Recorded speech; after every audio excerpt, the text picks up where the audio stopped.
ઓમ નમો ભગવતે વાસુદેવાય.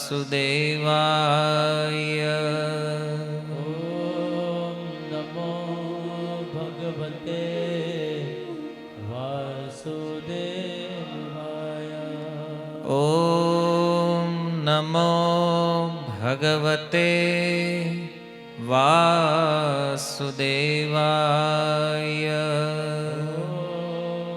નમો ભગવતે વાસુદેવાય.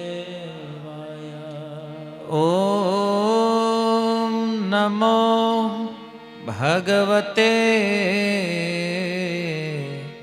વાસુદેવાય.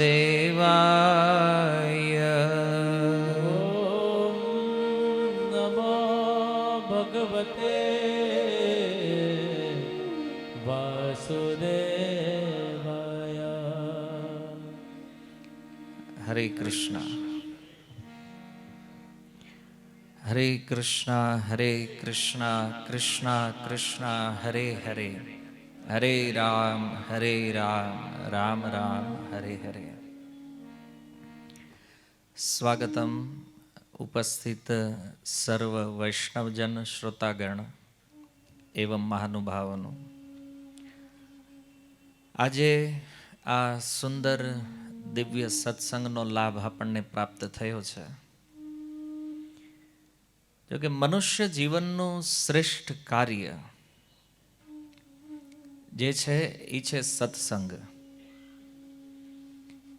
કારણ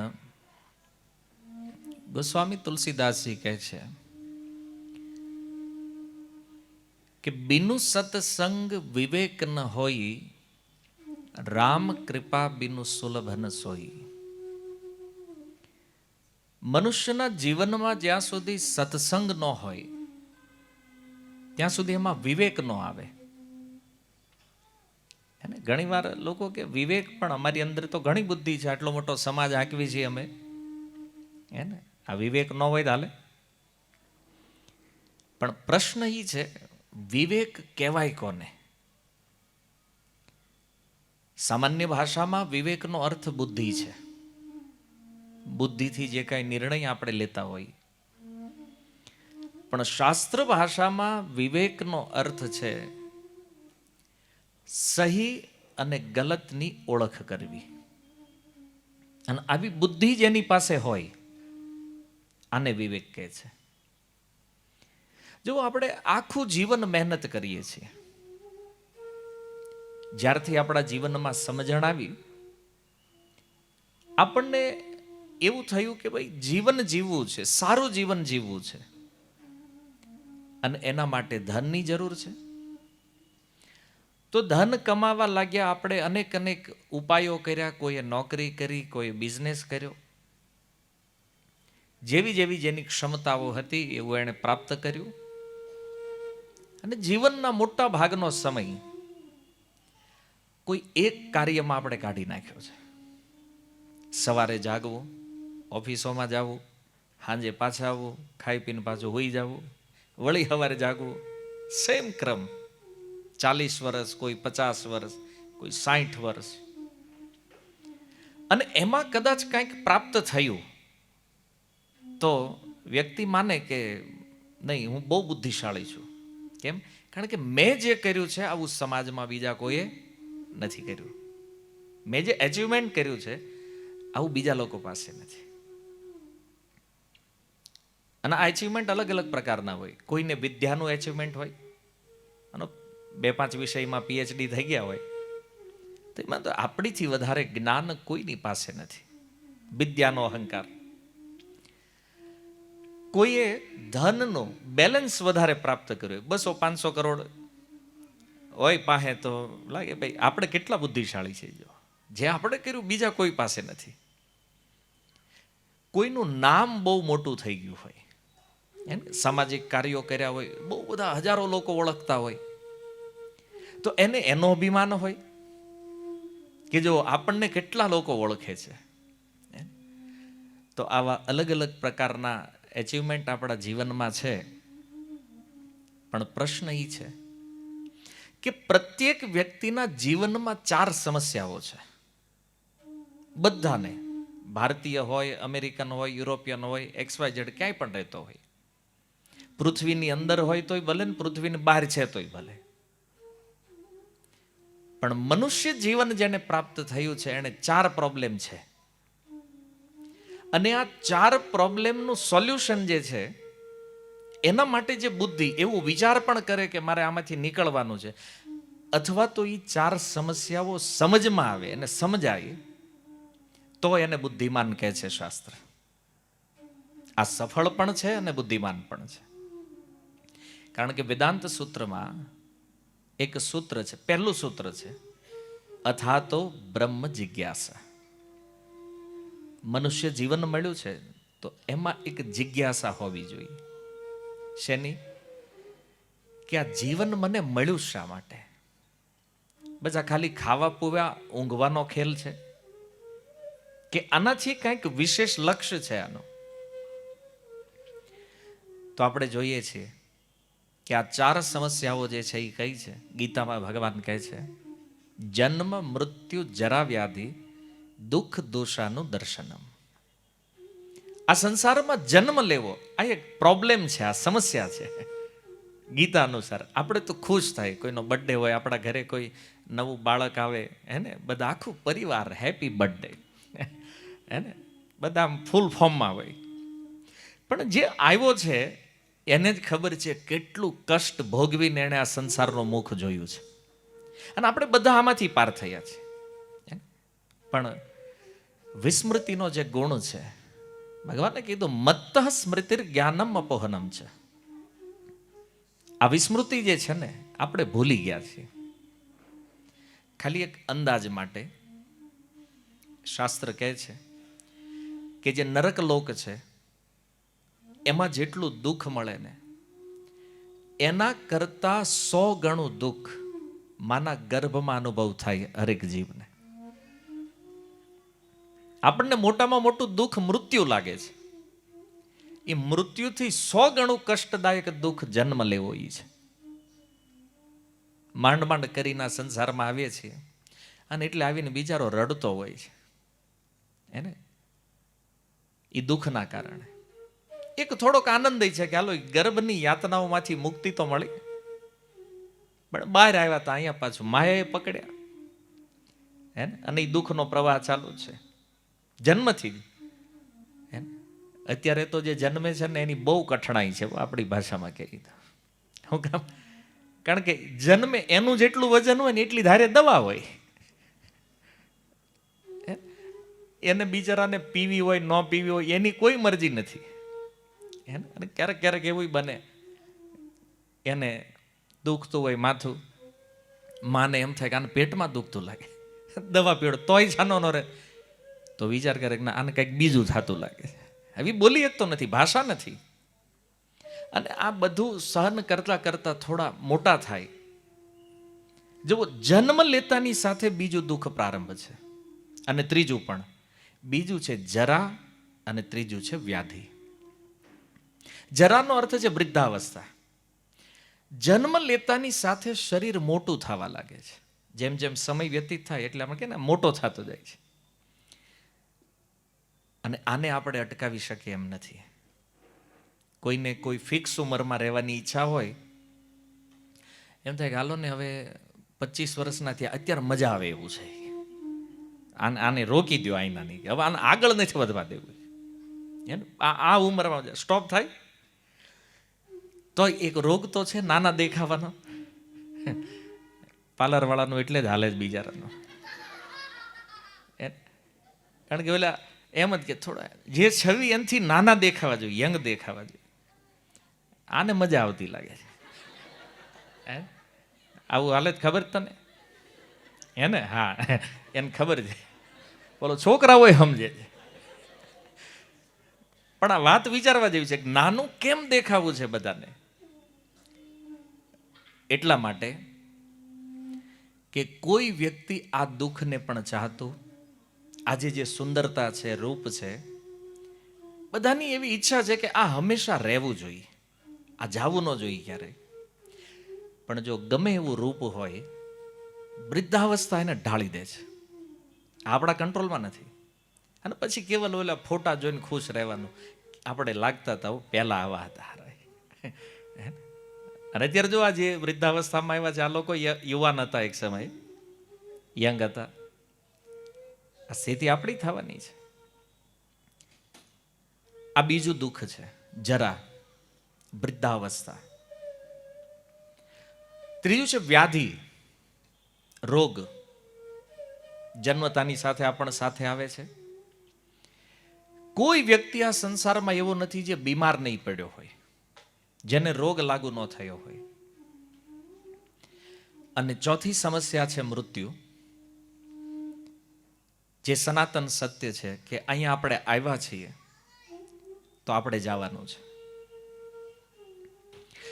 તો વાત મેં એટલા માટે આ કરી તમને કે આપણો એક પ્રશ્ન એ છે કે જીવનમાં આપણે વિદ્યા, ધન, નામ, પદ, પ્રતિષ્ઠા, જે કંઈ એચિવમેન્ટ લીધું છે, આ વસ્તુ આપણને આ 4 સમસ્યાઓમાંથી બચાવી શકે ખરી?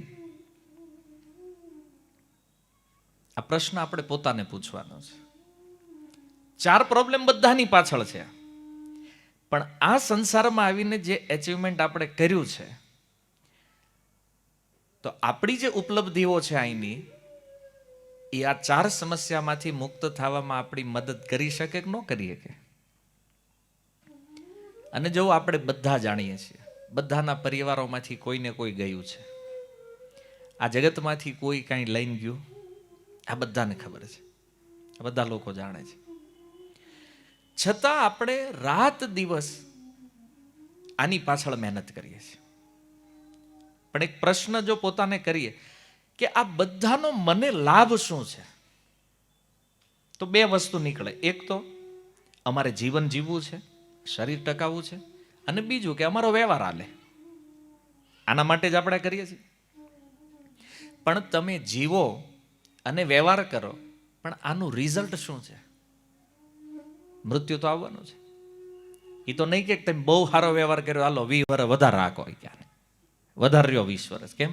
વ્યવહાર સારો જ તમારો ભાઈ, લીધા એના ટાઈમે દઈ દીધા, તો આને રહેવા દો. આ થતું નથી. એટલે આધ્યાત્મિક દ્રષ્ટિએ જો વિચાર કરીએ તો આપણું મટીરિયલ એચિવમેન્ટ જે છે, આનો આપણને આ સમસ્યાઓમાં કોઈ લાભ નથી. અને આવો વિચાર કરી અને જે વ્યક્તિ કે જે અથવા તો બ્રહ્મ જિજ્ઞાસા આ વસ્તુના સંશોધનમાં લાગી જાય કે જન્મ થયો છે તો ખાલી ખાવું, પીવું, ઊંઘવું, કમાવું એના માટે નથી, આનાથી બીજું પણ જીવનનું એક લક્ષ્ય છે. આવો જેની બુદ્ધિમાં વિચાર આવે, આને કહેવાય વિવેક. આ જડ વસ્તુ છે, આ ચેતન છે, એ બેયનો ભેદ ઓળખવાની જે બુદ્ધિ છે, આને કહેવાય વિવેક. આના ક્યાંથી આવે? સત્સંગથી. એટલે તુલસીદાસજી કહે છે, બીનું સત્સંગ વિવેક ન હોય. સત્સંગ વગર વિવેક ન મળે. અને સત્સંગ ક્યાંથી પ્રાપ્ત થાય છે? તો કે જે રામ કૃપા બીનું સુલભ ન સોય. જ્યાં સુધી ભગવાનની કૃપા ન હોય ત્યાં સુધી સત્સંગ મળતા નથી. ઘણા લોકો કે અમે સત્સંગ તો કરીએ છીએ, પણ જૈન કરતાલું વગાડીને ભજન ગાઈને આવવું એ સત્સંગ નથી.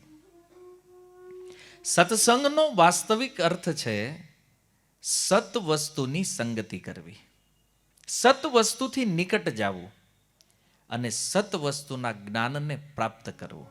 આ સત્સંગ છે. તો સત્સંગ જેના જીવનમાં છે એનું જીવન વ્યવસ્થિત છે. એ ઉપાય કરી રહ્યા છે ધીરે ધીરે આ સમસ્યાઓમાંથી મુક્ત થવાનો. અને આનો શ્રેષ્ઠ ઉપાય શું છે? પ્રહલાદ મહારાજ કહે છે, શ્રવણમ કીર્તનમ વિષ્ણુર સ્મરણમ. સૌથી પહેલું છે શ્રવણમ, સાંભળવું જોઈએ. બીજું છે કીર્તનમ, ભગવાનના નામને ગાવું જોઈએ. હું અહીંયા આવ્યો એ પહેલા તમે કીર્તન કરતા હતા, તો આ એક યજ્ઞ છે. શ્રીમદ ભાગવત અનુસાર ભાગવત એકાદશ સ્કંદમાં કીધું યજ્ઞે સંકીર્તન પ્રાય યજંતી સુમેધસ. આ કળિયુગમાં કોઈ ભગવાનનું નામ લે છે તો એ યજ્ઞ કરી રહ્યા છે, સંકીર્તન યજ્ઞ. અને ભગવાનના વિષયમાં સાંભળવું, જે કથા આપણે શ્રવણ કરી રહ્યા છીએ, આ છે જ્ઞાન યજ્ઞ. ભગવદ્ ગીતાના 3 અધ્યાયમાં ભગવાન કૃષ્ણએ 12 યજ્ઞનું વર્ણન કર્યું છે. અને એમાં પૂછું, સૌથી શ્રેષ્ઠ યજ્ઞ કયો છે? તો જ્ઞાન યજ્ઞ. જ્ઞાન પ્રાપ્ત થાય ને જ્યારે, તો વ્યક્તિ વિચાર કરે કે મારા જીવનમાં શું કરવા જેવું, શું નથી કરવા જેવું. એટલે સત્સંગની બહુ મહિમા છે. અને શાસ્ત્ર કહે છે જે મનુષ્ય બન્યા છે એણે સત્સંગ કરવો જોઈએ. કળિયુગમાં ખાલી ગીતા, ભાગવત, રામાયણનો સત્સંગ પણ થાય ને તો પણ વ્યક્તિ ભગવાનની પ્રાપ્તિ કરી શકે, આ ચારેય સમસ્યાઓમાંથી મુક્ત થઈ શકે છે. તો શ્રેષ્ઠ ઉપાય જે છે એ હરિકથા છે. અને આપણે બધા જાણીએ છીએ, કોઈ વ્યક્તિ એમ કહેતો હોય કે મને કોઈનો ડર નથી, હું કોઈથી બીતો નથી. મૃત્યુનો ડર બધાને લાગે છે. અને આ સંસારમાં અનેક પ્રકારના ભય છે, જે ભયમાં આપણે જીવીએ છીએ. અને એનાથી બચવા માટે તો આ બધું નિર્માણ કરીએ છીએ. પણ મૃત્યુનો અસલી ભય ક્યારે મટે? ચાલો બીજા બધા ભય તો છોડી દો, પણ જે શ્રેષ્ઠ ભય મૃત્યુ છે, આ ભય મટે ક્યારે? આપણે ભલે વાતો ગમે એવી કરતા હોય, બોલતા હોય, આમ વાંચતા હોય, પણ માની લો અચાનક આપણને ખબર પડે કે આપણું મૃત્યુ નજીક છે, તો માની લો અહીં બેઠા છે, હમણાં કોઈક આવીને બૂમા બૂમ, અરે ભૂકંપ આવ્યો, ભાગો. કેટલા બેઠા રે અહીં કયો હાજુ? ભય લાગે કે નહીં? ક્યારે વયા જાય, નકર આમાં ઉકલી જાવ કે જીવશું સત્સંગ પાછા કરશું કે નકર આપણી વાહે કોક કરાવશે. ભય તો છે. તો મૃત્યુના ભયથી પણ અભય પ્રદાન કરે આ હરિકથા છે, ભાગવત કથા છે. જો ટેકનોલોજીના યુગમાં આજે લોકો આની ઉપર વિશ્વાસ નથી કરતા અને ઈચ્છા પણ નથી કરતા કે ભાઈ કથા શા માટે સાંભળવાની, કથામાં એવું શું છે? તો જો આજથી 5000 વર્ષ પૂર્વ આ ભારત વર્ષના એક મહાન રાજા પરીક્ષિત મહારાજ, જ્યારે એને શાપ પ્રાપ્ત થયો કે 7 દિવસની અંદર એણે મરવાનું છે. શમિક એના પુત્ર શ્રીંગી એણે પરીક્ષિતને શ્રાપ આપ્યો છે, 7 દિવસમાં મરવાનું છે. શું કરવું જોઈએ? અને આપણી પાસે તે 7 દિવસ છે. આપણે બધા 7 દિના જ ખેલાડી છીએ, કારણ કે આપણે જવાનું છે સોમથી રવિની વચ્ચે જ. 7 સિવાય આપણી પાસે 8મો વાર નથી. પણ ક્યારે આપણી પાસે ડેટ નથી. પરીક્ષિત મહારાજને કન્ફર્મ હતું આજ 7 દિવસ પછી એનું મૃત્યુ થવાનું છે. અને એણે વિચાર કર્યો મારે શું કરવું જોઈએ. તો સૌ પ્રથમ એણે રાજ્ય પોતાના પુત્રને આપી અને એ પાવન ગંગાજીના તટ ઉપર આવ્યા, જે સુખદેવ ગોસ્વામી પણ આવ્યા છે. અને સુખદેવજીને એ પ્રશ્ન કરે છે, કિમ કર્તવ્યમ મ્રિયમાણસ્ય, જે મૃત્યુથી નિકટ છે આ વ્યક્તિએ શું કરવું જોઈએ. આ સંવાદ જ્યારે પ્રારંભ થવા જઈ રહ્યો છે, એક ઘટના બની. દેવતાઓ અમૃત લઈને આવ્યા. દેવતાઓએ અમૃત લાવી અને કીધું કે હે સુખદેવજી, આ અમૃત પરીક્ષિતને પીવડાવી દો, કારણ કે એને 7 દિવસમાં મરવાનું છે. આ અમૃત જો પીશે તો એ મૃત્યુથી બચી જશે. સુખદેવજીએ કીધું કે બદલામાં તમારે શું જોતું? કારણ કે એમ નામ તમે મફતમાં અમૃત આપો એવા છો નહીં. એને સમુદ્ર મંથનથી જે મહેનતે મળ્યું છે, એને જેની હાટું દેવાસુર સંગ્રામ થયો છે, એ અમૃત પરીક્ષિતને તમે એમનામ આપવા આવ્યા છો. મતલબ તમે છો જ મોટા વેપારી, અમૃત લઈને આવ્યા છો, બદલામાં કંઈક લેવું હશે. કયો શું લેવાનું છે, આની કિંમત શું છે? બોલે હરિકથા અમૃત. જે ભાગવત પરીક્ષિતને સંભળાવવાના છો ને, આ કથા જો અમને મળી જાય તો બદલામાં અમે અમૃત છોડવા પણ તૈયાર છીએ. જો કથાની વેલ્યુ શું છે? જેના બદલામાં દેવતાઓ અમૃતનો ત્યાગ કર્યો છે. આ તો એની બાજુની ઓફર થઈ. સુખદેવજી પરીક્ષિત મહારાજ સામે જોવે, તમારું શું કહેવું છે આમાં? આંખોથી વાત ચાલી રહી છે, ભાષાથી નહીં. પૂછ્યું, તમે શું ચાહો છો? બોલે, સુખદેવજી મારે અમૃત પીવું નથી. શું કામ? તો કે આ અમૃત પીધા પછી પણ એક દિવસ તો મારે મરવું પડશે. જો આપણે ઘણા વેમમાં છીએ કે અમૃત મળી જાય ને કામ થઈ જાય. અમૃત આપણા આયુષ્યને લાંબુ કરીએ કે સનાતન ન કરીએ કે અમૃત પીધા પછી પણ મરવું તો પડે. એનું એક ટાઈમિંગ છે, એ ટાઈમિંગમાં જવું તો પડે. અને એટલે પરીક્ષિત મહારાજ કહે છે, મારે અમૃત પીવું નથી. માની લો સુખદેવ ગોસ્વામી પૂછે કે પી લ્યો તો વાંધો શું છે? તમારે ભગવાનના ધામમાં જ જવાનું. એવું નથી કે તમારી કોઈ અસદગતિ થવાની છે. તમે અહીંથી સીધા ભગવાનના ધામમાં જવાના છો. તમને ગોલોક પ્રાપ્ત થાય, વૈકુંઠ મળશે, તો શું કામ નથી પીવું? પરીક્ષિત મહારાજ કહે છે, જો વૈકુંઠ મળે એનો મને વાંધો નથી, પણ વૈકુંઠમાં પણ મને ભગવાનની કથા નહીં મળે. જો આ કથા કેટલી દુર્લભ છે. આપણને એમ લાગે કે આપણે શું વાંધો, અહીં વરાજામ બેઠા બેઠા મળે કે આપણને. પણ આની દુર્લભતા શાસ્ત્ર કહે છે. સ્વર્ગની વાત છોડો, વૈકુંઠમાં પણ આ ભગવદ કથા સુલભ નથી, ત્યાં પણ કથા નથી. તમે કહેવા આ નવું છે. જુઓ, સ્વર્ગમાં કથા હોત તો ઓલા અમૃત લઈને હું કામ આવે નહીં? પહેલો પ્રશ્ન એ છે. અને બીજું, જો વૈકુંઠમાં કથા હોત તો પછી હનુમાનજી મહારાજ અહીં હું કામ રોકાત? તમે બધા જાણો છો ને, હનુમાનજી અહીં છે, ગયા નથી ભગવાન રામ હારે. શું કામ રોકાણા છે હનુમાનજી? કથા માટે.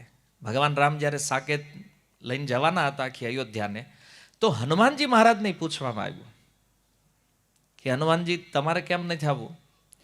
હનુમાનજી કે હું આવું ખરો, પણ એ કહ્યું ને કથાનો ટાઈમ શું છે? ભગવાન રામે કીધું, ન્યા કથા ન હોય તો હું હોઉં. તો હનુમાનજી કે જો કથા ન હોય તો મારે સાકેત પણ આવવાનું થતું નથી, આપણે અહીં રહેવું છે. હનુમાનજી રોકાણ. તો ભગવાન રામે પૂછ્યું, કેટલો ટાઈમ? બોલે, પ્રભુ જ્યાં સુધી આ પૃથ્વી ઉપર છેલ્લો વક્તા હોય ને ત્યાં સુધી આપણે કથા છે, ત્યાં સુધી હું અહીંયા છું. જેવો એ વૈકુંઠનો ત્યાગ, સાક્ષાત ભગવાનના સંગનો ત્યાગ કર્યો હનુમાનજી મહારાજે. કેમ? કથા માટે થઈ. આ કથાની વેલ્યુ છે. અને આવી પરમ પવિત્ર કથા જ્યારે આપણને પ્રાપ્ત થતી હોય અને આપણે સાંભળતા હોય તો વિચાર કરો કે આપણી અંદર આ વેલ્યુ છે કે હરી કથામૃત મળી રહ્યું છે આપણને? નથી. મન ક્યાંય ફરતું હશે, હે એટલે કારું ઘરે લોક કર્યો છે કે નહીં બરાબર? હારું ખુદ ઘણા મનમાં ચિંતા છે, કારું વાસણ બાકી રહી ગયા છે, જઈને ઉટકવા પડશે. ચિંતા. શરીર અહીં બેઠું છે પણ મન ઘણા નહીં છે કે હવે ભાઈ પૂરું ક્યારે કરશે, હજી ચાલુ કર્યું છે ભાઈ. આપણને એમ લાગે હવે કથામાં બેઠા જ બધા. શરીર તો બેસી ગયું છે, પણ વધારે મહત્વપૂર્ણ એ છે કે કથા આપણી અંદર બેસે. તો આવી દુર્લભ જે હરિકથા છે, આ ચારેય સમસ્યાઓનો ઉપાય છે. આ ચારેય સમસ્યાને એક શબ્દમાં કહેવી ને, જન્મ મૃત્યુ જરા વ્યાધિને, એને કહે છે ભવરોગ. અને આ ભવરોગથી મુક્ત થવું હોય તો એની દવા જે છે એ હરિકથા છે. પરીક્ષિત મહારાજ શ્રીમદ ભાગવતમ દશમ સ્કંદ 1 અધ્યાય, નિવૃત્ત તરશેર ઉપગીય માનાદ ભવ ઔષધિ શ્રોત્ર મનોભિરામાદ. કેવી છે આ કથા? તો કે છે આ ભવરોગની ઔષધિ છે. આ જન્મ મરણના રોગથી મુક્ત થવાની આ દવા છે. એટલે જેને જેને પણ એવો વિચાર છે કે આ મૃત્યુના ભયથી ઈચ્છતામ અભયમ, જેને અભય પ્રાપ્ત કરવું છે, એણે ભગવાનની કથાનો આશ્રય લેવો જોઈએ. અને એટલા માટે પરીક્ષિત મહારાજે અન્ય કાંઈ ન કરતા, એને લાગ્યું 7 દિવસમાં જવું છે, તો એ પરીક્ષિત મહારાજ શું કરે છે?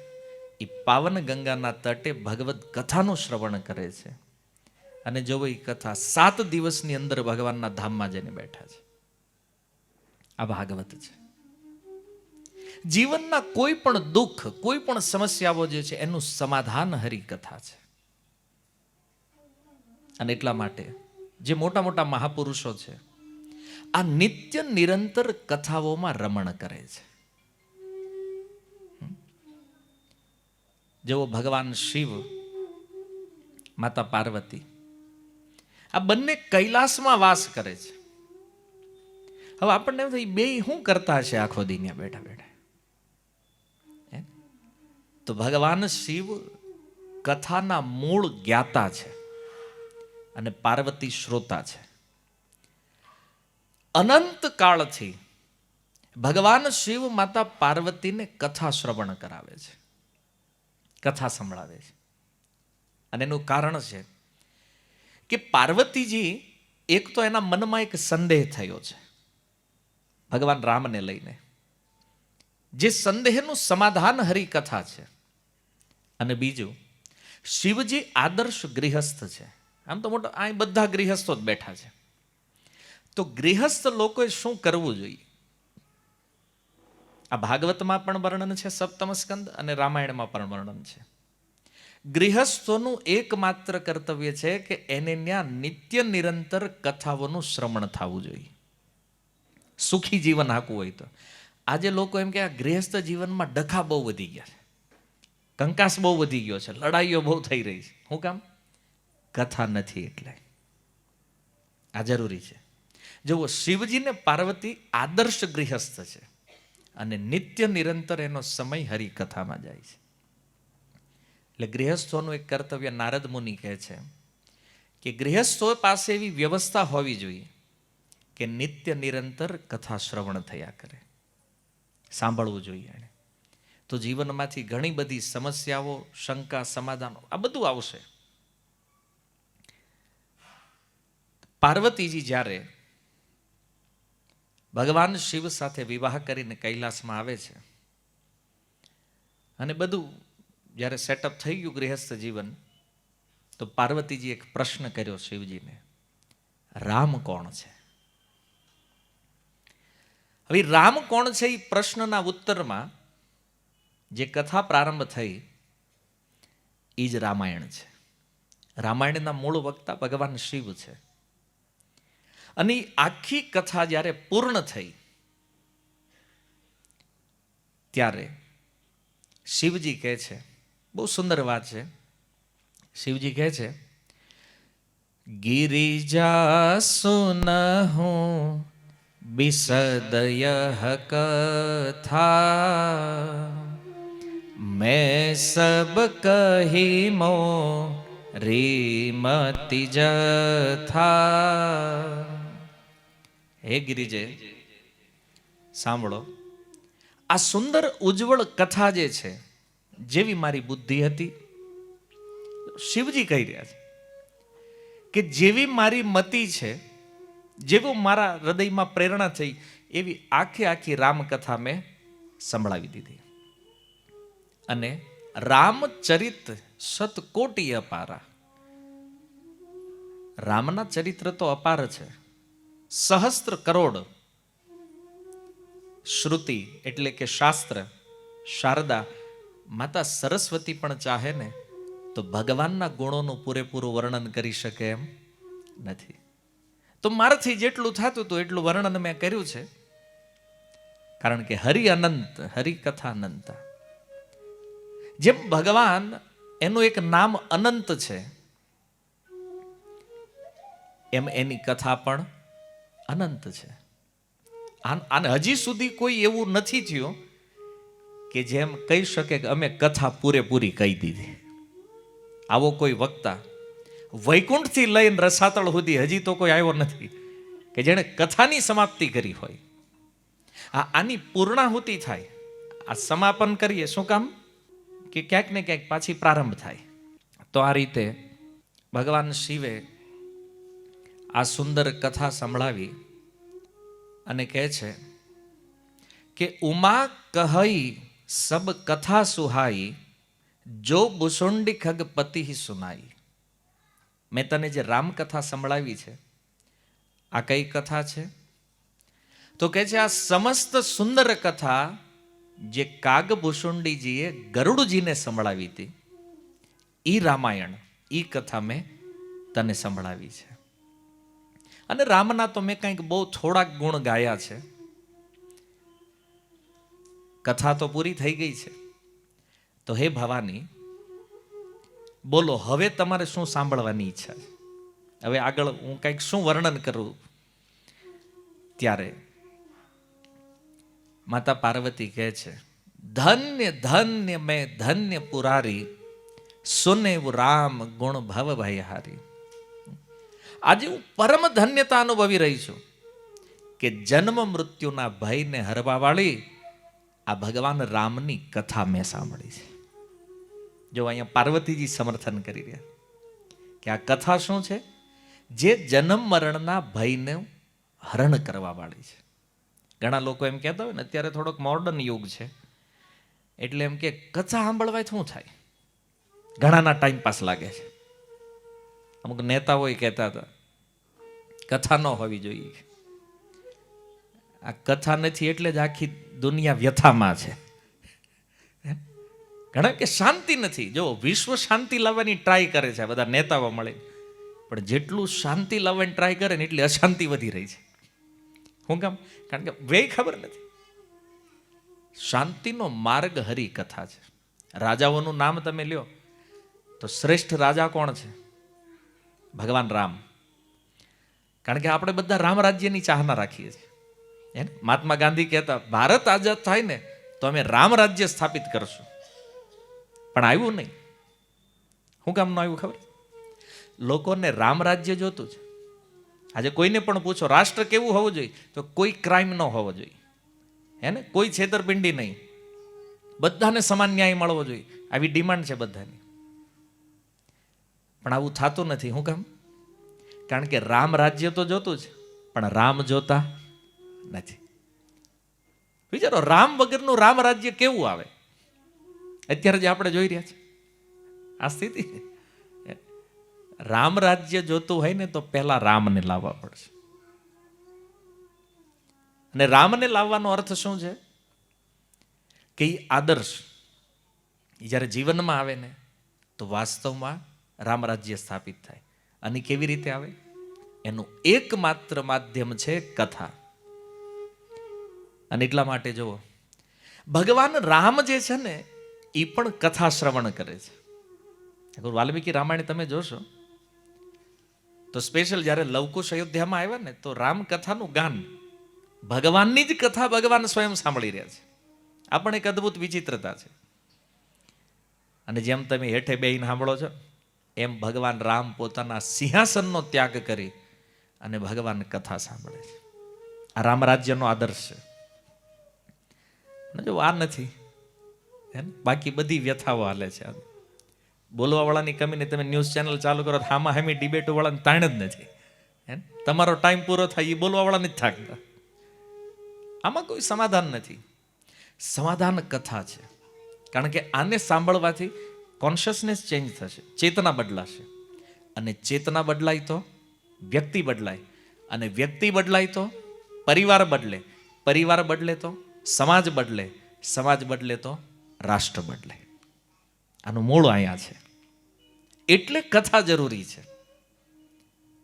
તો લોકો આ પ્રશ્ન કરતા હોય, ભાઈ હું કામ સાંભળવી જોઈએ? જો તમારે બદલાવ લાવવો છે તો આના સિવાય કોઈ ઉપાય નથી.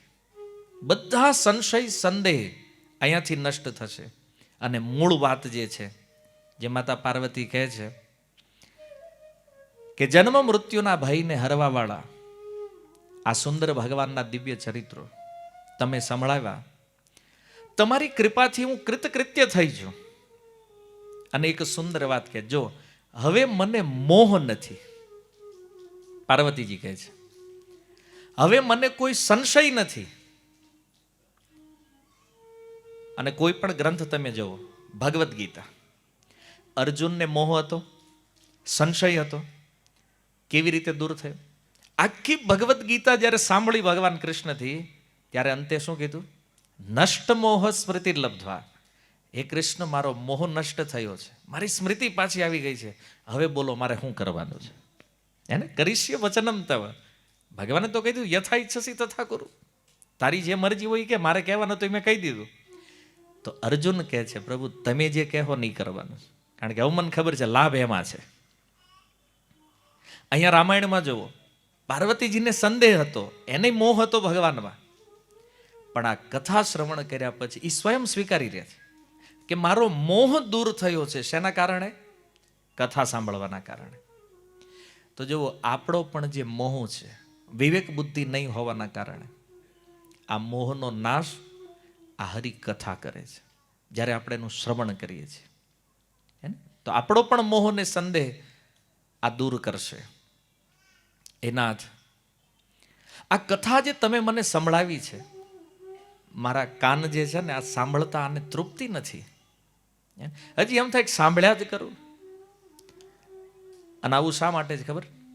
એટલે આ પાર્વતીજીની જે વાત છે કે એના તમારું જે મુખ છે ને એ ચંદ્રમાની સમાન છે, અને ચંદ્રમાંથી જેવી રીતે શીતળતા અમૃત રૂપી વર્ષા થયા કરે, એમ હે પ્રભુ તમારા મુખેથી આ હરિકથા રૂપી જે અમૃત છે આની વર્ષા સતત થયા કરે, અને મારા જે કર્ણપટલ છે, કાન જે છે, તૃપ્ત નથી થતા. આનો અર્થ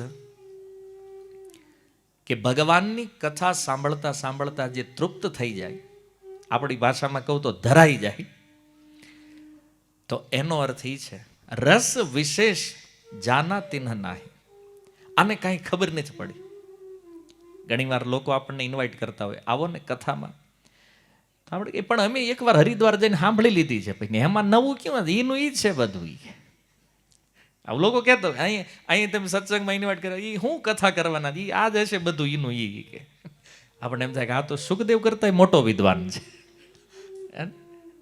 આવું લોકો કહેતા હોય. કથા એકવાર સાંભળી લે એટલે બસ હવે જરૂર નથી, આપણે બસ એક જ વાર સાંભળી લીધું, થઈ ગયું પૂરું.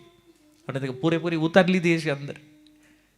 પણ જુઓ, અહીંયા શિવજી કહે છે કે ભગવાનની કથા સાંભળતા સાંભળતા જે ધરાઈ જાય, તૃપ્ત થઈ જાય, તો એણે આ કથા સાંભળી નથી. કથાનો ગુણ શું છે કે આને જેટલી વાર સાંભળો એમ લાલસા ઓર વધતી જાય. કેમ કે મહિને જેમ કોઈ નવો નવો ધંધો શરૂ કરે ને, મહિને લાખ રૂપિયા રળતો થઈ ગયો, પછી એની કેમ લાલસા વધે કે હવે 2 કેમ આવે, હે ને, પછી 5 કેમ જાવ, પછી 10. એ લાલચ જેમ વધે ને, એમ અસલી કથાનો શ્રોતા એ છે કે જે સાંભળે કથા પછી એની લાલસા વધતી જાય. તો સમજી લેવું આપણે કથા સાંભળી અને આ સત્સંગ પછી તમને ખબર પડી જાય આપણે હેમાં જવી. એમ થઈ જાય કે બસ બહુ થઈ ગયું આવે, તો આપણે બહુ જરૂર છે.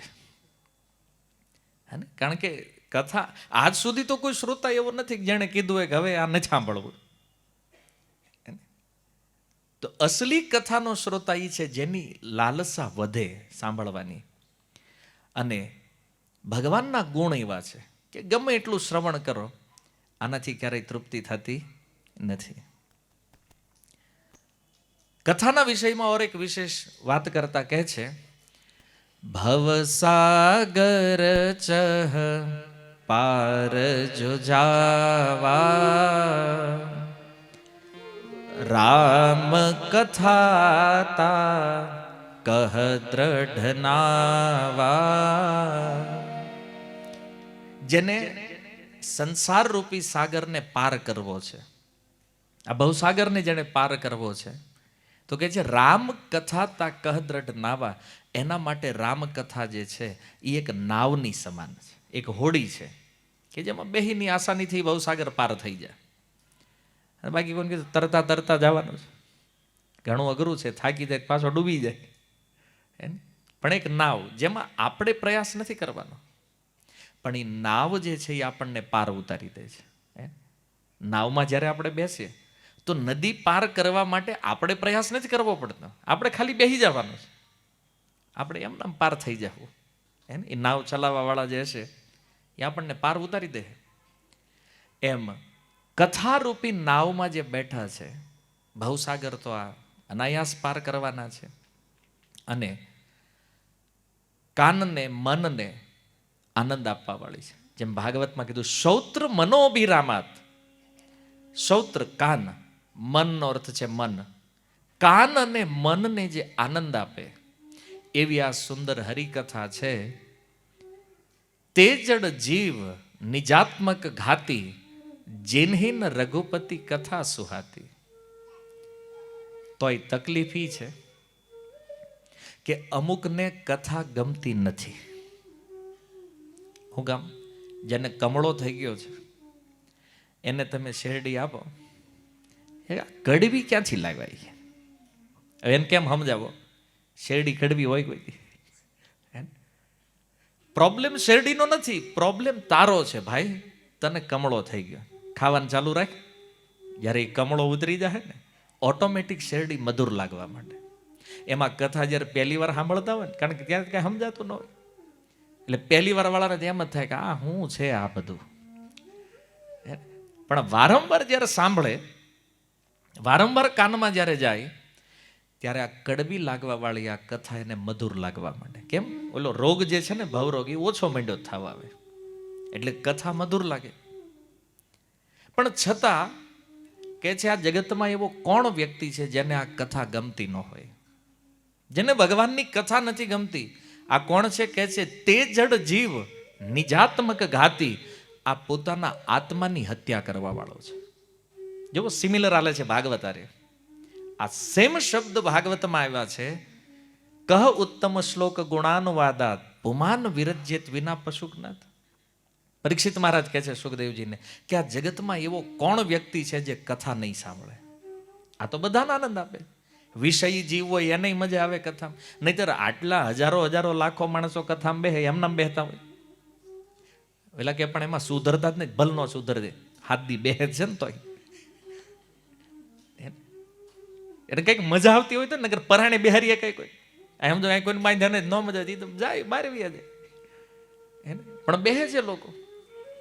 મતલબ વિષયી લોકોને પણ કથા તો ગમે છે.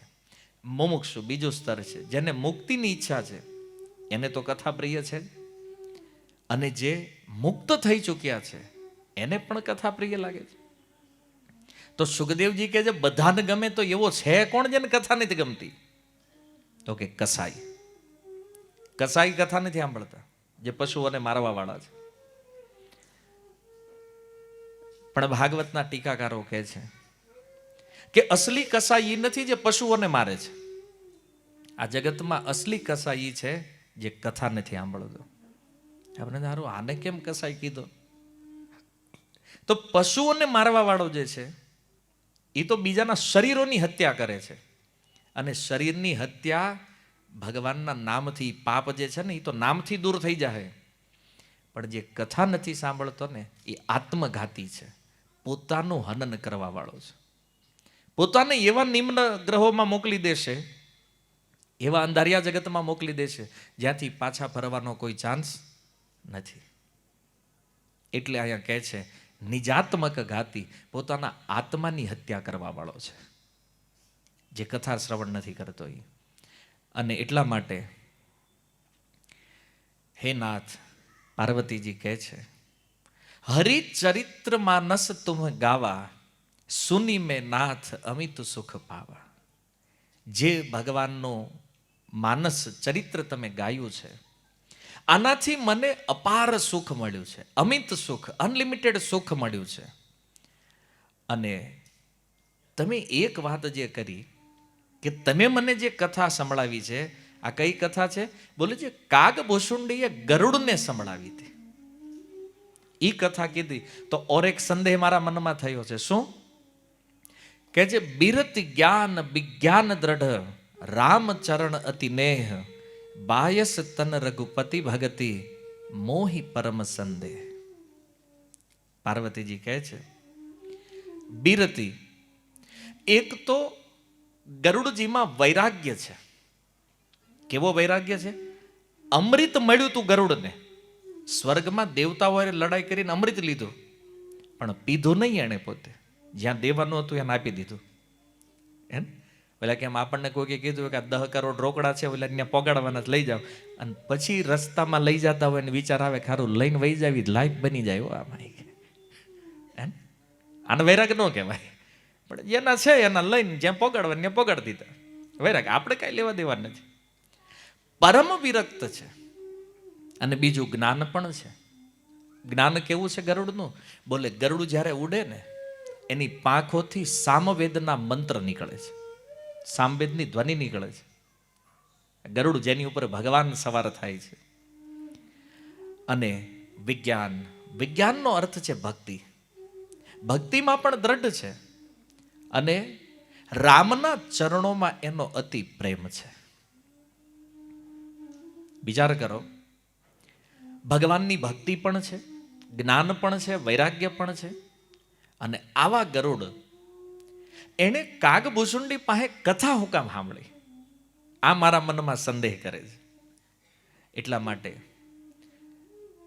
તમે મને એ જણાવો, આવું થયું શા કારણે? કારણ જો પાર્વતીજીએ કથા સાંભળી છે અને કથા સાંભળ્યા પછી વ્યક્તિ કેટલો બુદ્ધિમાન થઈ જાય. જે પાર્વતીજી પહેલા સંદેહ કરતા હતા, આજે એનું ગણિત જોવો. હવે પાર્વતીજી કહે છે, નર સહસ્ત્રમઃ સુનહુ પુરારી, કો એક હોય ધર્મ વ્રત ધારી. કે જે નર સહસ્ત્રમઃ સુનહુ પુરારી, શિવજીને સંબોધન આપે છે કે હે પુરારી, હજારો મનુષ્યોમાંથી કોઈ એક ધર્મના વ્રતને ધારણ કરવા વાળો હોય છે. જો આ સંસારમાં તમને ધાર્મિક લોકો ઘણા મળશે, કંઠી પહેરતા હોય, તિલક કરતા હોય, કંઈક ધર્મના ચિહ્નો ધારણ કર્યા હોય, પણ એ ખાલી બસ એટલું જ હોય, એનાથી આગળ કાંઈ ન હોય. એને ધર્મ વ્રતધારી, ધાર્મિક હજારો લોકોમાંથી અસલી ધર્મને ધારણ કરવા વાળો વ્યક્તિ જે છે, કે જીવનના કોઈ પણ ક્ષણમાં એ ધર્મનો ત્યાગ ન કરતો હોય, આવો ધર્મ વ્રતધારી કોઈ એક વ્યક્તિ હોય.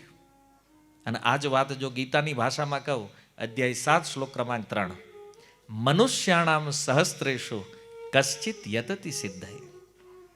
ભગવાન કૃષ્ણ પણ કહે છે આ વાતને. તો પાર્વતી કહે છે હજારોમાંથી કોઈ એક ધર્મવ્રતી હોય છે, જેને વાસ્તવમાં ધર્મને ધારણ કર્યો હોય છે. ખાલી દેખાવ માટે નહીં કે અમે ધાર્મિક છીએ, આ તો લોકો નાસ્તિક નો કે એટલે મંદિર જવું પડે, બાકી આપણને તો બધી જ ખબર છે. આવા નહીં, જેણે પોતાના માટે, પોતાના ઉત્કર્ષ માટે ધર્મને ધારણ કર્યો છે, આવો ધર્મવ્રતધારી હજારોમાં કોઈ એક છે. અને એવા જે ધર્મશીલ લોકો છે, ધર્મશીલ કોટિકમાં કોઈ, અને એવા કરોડો કરોડો ધર્મવ્રતધારીઓમાંથી કોઈ એક કોણ છે? વિષય વિમુખ વિરાગરત હોય, જેને સંસારના વિષયોમાંથી વૈરાગ્ય થયો હોય અને જ્ઞાન પણ હોય. જ્ઞાન વૈરાગ્ય આમ તો સાથે છે, પણ અહીંયા વિષયોથી વિમુખ અને વૈરાગ્યમાં જેની રતિ છે, આવો કરોડોમાં કોઈ એક વ્યક્તિ મળે. જો હજારો ધર્મને માનવા વાળા હોય, એમાંથી એક ધર્મ વ્રતધારી છે. આ ગણિત સમજો ખાસ. અને એવા કરોડો ધર્મશીલ વ્યક્તિઓ છે, એમાં કોઈ એક વ્યક્તિ મળે જેને વિષયોમાં કોઈ આસક્તિ નથી અને સહજ વૈરાગ્યને ધારણ કરેલો છે. આગળની ચોપાઈમાં કહે છે, કોટી બિરક્ત મધ્ય શ્રુતિ કહી, સમ્યક જ્ઞાન સકૃત કોઈ લવઈ. કે જે કોટી વિરક્ત, આવા કરોડો વિરક્તોમાંથી શાસ્ત્ર કહે છે સમ્યક જ્ઞાન, યથાર્થ જ્ઞાનને પ્રાપ્ત કરવા વાળો કોઈ એક વ્યક્તિ હોય છે.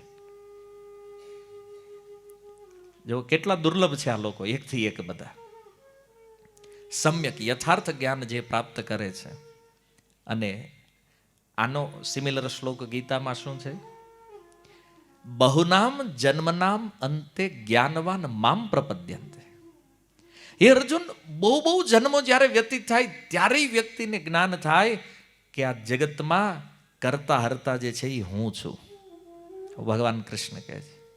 આજે કોઈ કૃષ્ણને ભગવાન માને છે એમ નામ નથી માનતા.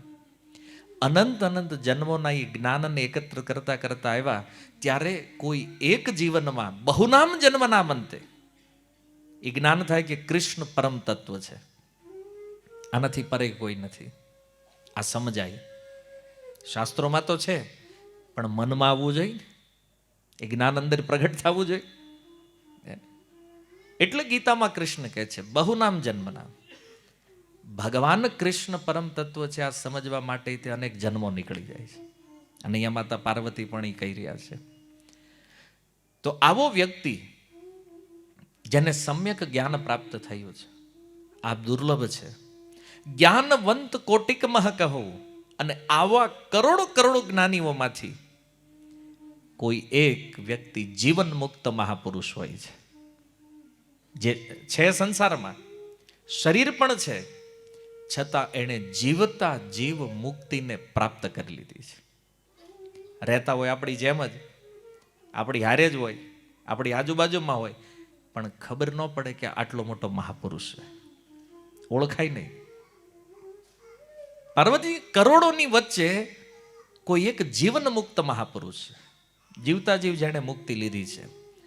અને તીન સહસ્ત્રમઃ સબ સુખ ખાની, દુર્લભ બ્રહ્મલીન વિજ્ઞાની. અને આવા હજારો જીવન મુક્તમાં જે બ્રહ્મલીન, જેણે બ્રહ્મની પ્રાપ્તિ કરી છે, બ્રહ્મ નિર્વાણ જેને પ્રાપ્ત થયું છે, આવો વ્યક્તિ અત્યંત દુર્લભ છે. તો વિચાર કરો, પાર્વતીજી જે બતાવ્યા ક્રમ તમને યાદ રહ્યા? સૌથી પહેલા કોની વાત કરી? જો થઈ ગઈ ને કથા આપણી. આ આપણું સાંભળવાનું જાવ. બોલો, હજી મેં 5 મિનિટ નથી થઈ. આ 5 નામ ગણાવ્યા. હાલો 5 છે એ નહીં ખબર હોય તો 5 નામ છે. સૌથી પહેલા કીધું ધર્મશીલ. ધર્મશીલ એનાથી દુર્લભ છે વૈરાગી, એનાથી દુર્લભ છે જ્ઞાની, જ્ઞાનીથી દુર્લભ છે જીવન મુક્ત, અને જીવન મુક્તથી દુર્લભ છે બ્રહ્મલીન, જેણે બ્રહ્મની પ્રાપ્તિ કરી છે. તો આ બધા એકથી એક દુર્લભ છે. 5 જે ક્રમ બતાવ્યા એ. અને પાર્વતીજી કહે છે સબતે સો દુર્લભ હોય સુર રાયા, રામ ભગતિ રત ગત મદ માયા. કેટલી સુંદર વાત કરતા કહે છે કે હે મહાદેવ, આ 5થી પણ જે દુર્લભ છે એ કોણ છે? કે છે રામ ભગતિ રત ગત મદમાયા. જેને ભગવાન રામ, જેને ભગવાન કૃષ્ણમાં ભક્તિ થઈ ગઈ છે ને, આ બધાથી દુર્લભ છે. ભક્તિ યોગ જે છે આ સૌથી શ્રેષ્ઠ છે ગીતા અનુસાર. અને ભક્તિ કરવા વાળો એ જે ભક્ત છે તો એ બ્રહ્મલીન વ્યક્તિ કરતા પણ શ્રેષ્ઠ છે. આ માતા પાર્વતી કહે છે. જેને ભગવાનના ચરણોમાં પ્રેમ થયો છે, આ બધાથી દુર્લભ છે. અને કેવી ભક્તિ! એમાંય પછી ખાલી દેખાવાળી નહીં. કહે છે રામ ભગતિ રત ગત મદ માયા. જેના અહંકારનો ત્યાગ થઈ ગયો છે, જેનું અભિમાન નીકળી ગયું છે, આવી ભક્તિ એટલે કે શુદ્ધ ભક્તિ જેણે પ્રાપ્ત કરી છે, અવ્યભિચારિણી ભક્તિ જેણે પ્રાપ્ત કરી છે, આવો મહાપુરુષ આ જગતમાં દુર્લભ છે. એટલે કે ભગવાનની ભક્તિ સૌથી દુર્લભ વસ્તુ છે. અને એટલે ભક્તિ રસામૃત સિંધુ નામના ગ્રંથમાં શ્રીલ રૂપ ગોસ્વામી ભક્તિના 6 લક્ષણોમાં એક વસ્તુ કહે છે સુદુર્લભા. ભક્તિ કેવી છે? સુદુર્લભા. આ એમના મળતી નથી. જો એ ધર્મશીલ, વૈરાગ્યવાન, એને જ્ઞાની, જીવન મુક્ત અને બ્રહ્મલીન, આ બધાથી શ્રેષ્ઠ છે ભગવાનનો ભક્ત. આ દુર્લભ છે. તો હે શિવજી, મને એ બતાવો, સો હરિ ભગતિ કાગ કિમી પાઈ, વિશ્વનાથ મોહી કહું બુજાઈ. આ કાગડાને કેમ મળી ભક્તિ જે દુર્લભ છે? મનુષ્યોમાં આટલું મુશ્કેલ છે, પાર્વતીજીએ સમજાવ્યું. તો ઓલો કાગભૂષણડી કાગડાના રૂપમાં, કાગભૂષણડીને ઓળખો જ બધા? કેટલા ઓળખે? દાંત ઉપર કરો, કાગભૂષણડીને કોણ કોણ ઓળખે? બહુ ઓછા. પહેલા એનો પરિચય દેવો પડશે. કાગભૂષણડી ભગવાન રામના ભક્ત છે. અને હમણાં હું જે કથા કહીશ ને એમાં તમને એનો પરિચય મળી જાય. ભગવાન રામના જે ભક્તો છે અને એમાં શ્રેષ્ઠ સ્થાન યદિ કોઈનું હોય તો એ કાગભૂષણડી છે. પણ શરીર કાગડાનું છે અને સિદ્ધ વ્યક્તિ છે અને એનું આયુષ્ય પણ અનંત છે. ખાલી થોડોક સંક્ષિપ્ત પરિચય આપું. કાગભૂષણડી આયુષ્ય કેટલું છે? કળિયુગના વર્ષો છે 4,32,000. એનાથી ડબલ દ્વાપરનો સમય છે 8,64,000. એનાથી 3 ગણો ત્રેતા છે 12,96,000 વર્ષ. અને એનાથી 4 ગણો સતયુગ છે 17,28,000 વર્ષ. આ ચારેયનો સરવાળો કરો એટલે 43,20,000 વર્ષ થાય. એને એક ચતુર્યુગી કહેવામાં આવે. 43,20,000 વર્ષ આ પૃથ્વી ઉપર જ્યારે જાય એટલે એક ચતુર્યુગી થાય. તો કાગભૂષણડીજી 27 ચતુર્યુગી વ્યતીત કરી ચૂક્યા. આ એની 28મી ચતુર્યુગી હાલે છે. 28મી ચતુર્યુગીનો કળિયુગ કાગભૂષણડી છે હજી. એનું આયુષ્ય કેટલું લાંબુ છે એ જોવો તમે. તમને એમ થાય આ મગજની બહાર છે. કારણ કે શાસ્ત્રોના આંકડા એની વાત તો એવી છે કે આપણું આ કળિયુગી દિમાગ આને પકડી ન શકે. પણ જુઓ, જ્યારે જ્યારે અયોધ્યામાં ભગવાન રામ પ્રગટ થાય છે ત્યારે 5 વર્ષ એ ભગવાનની બાળલીલામાં કાગભૂષણડીજીનું સ્થાન છે. અને એના ઘણા પ્રમાણો છે કાગભૂષણડી. કારણ કે કેટલી કેટલી કથાઓમાં ક્યાંય ક્યાંય એણેય પ્રમાણો આપેલા છે. આ જગન્નાથપુરીનું મંદિર જે છે ને, મંદિર રાજા ઇન્દ્રદુમ્નને પ્રાપ્ત થયું ને, એમાં પણ સાક્ષી કોની હતી? કાગભૂષણડીની હતી. મતલબ આવું દુર્લભ આયુષ્ય છે. પણ શરીર પક્ષીનું છે, કાગડાનું. અને એનું એક કારણ છે. પૂર્વજન્મમાં એ મનુષ્ય હતા પણ એના ગુરુનો અપરાધ કર્યો એણે, જેના ફળ સ્વરૂપ એને કાગડાનું શરીર મળ્યું છે. એની કથા બહુ વિસ્તૃત છે, લાંબી. પણ આ એક એનો સંક્ષિપ્ત પરિચય છે. અને બીજા જન્મમાં કાગભૂષણડી બન્યા અને પછી ભગવાન રામની ભક્તિમાં રત થઈ ગયા. અને આવી અદ્ભુત ભક્તિ, આવી દુર્લભ હરિભક્તિ જે છે, જેને રૂપ ગોસ્વામી કીધું સુદુર્લભા. સંસારની દુર્લભ વસ્તુઓમાં પણ જે શ્રેષ્ઠતાથી દુર્લભ છે, આવી સુદુર્લભ ભક્તિ આ કાગને કેવી રીતે મળી? પાર્વતીજી કહે છે આ મારે સમજવું છે. એને મળે નહીં પણ એને મળી છે.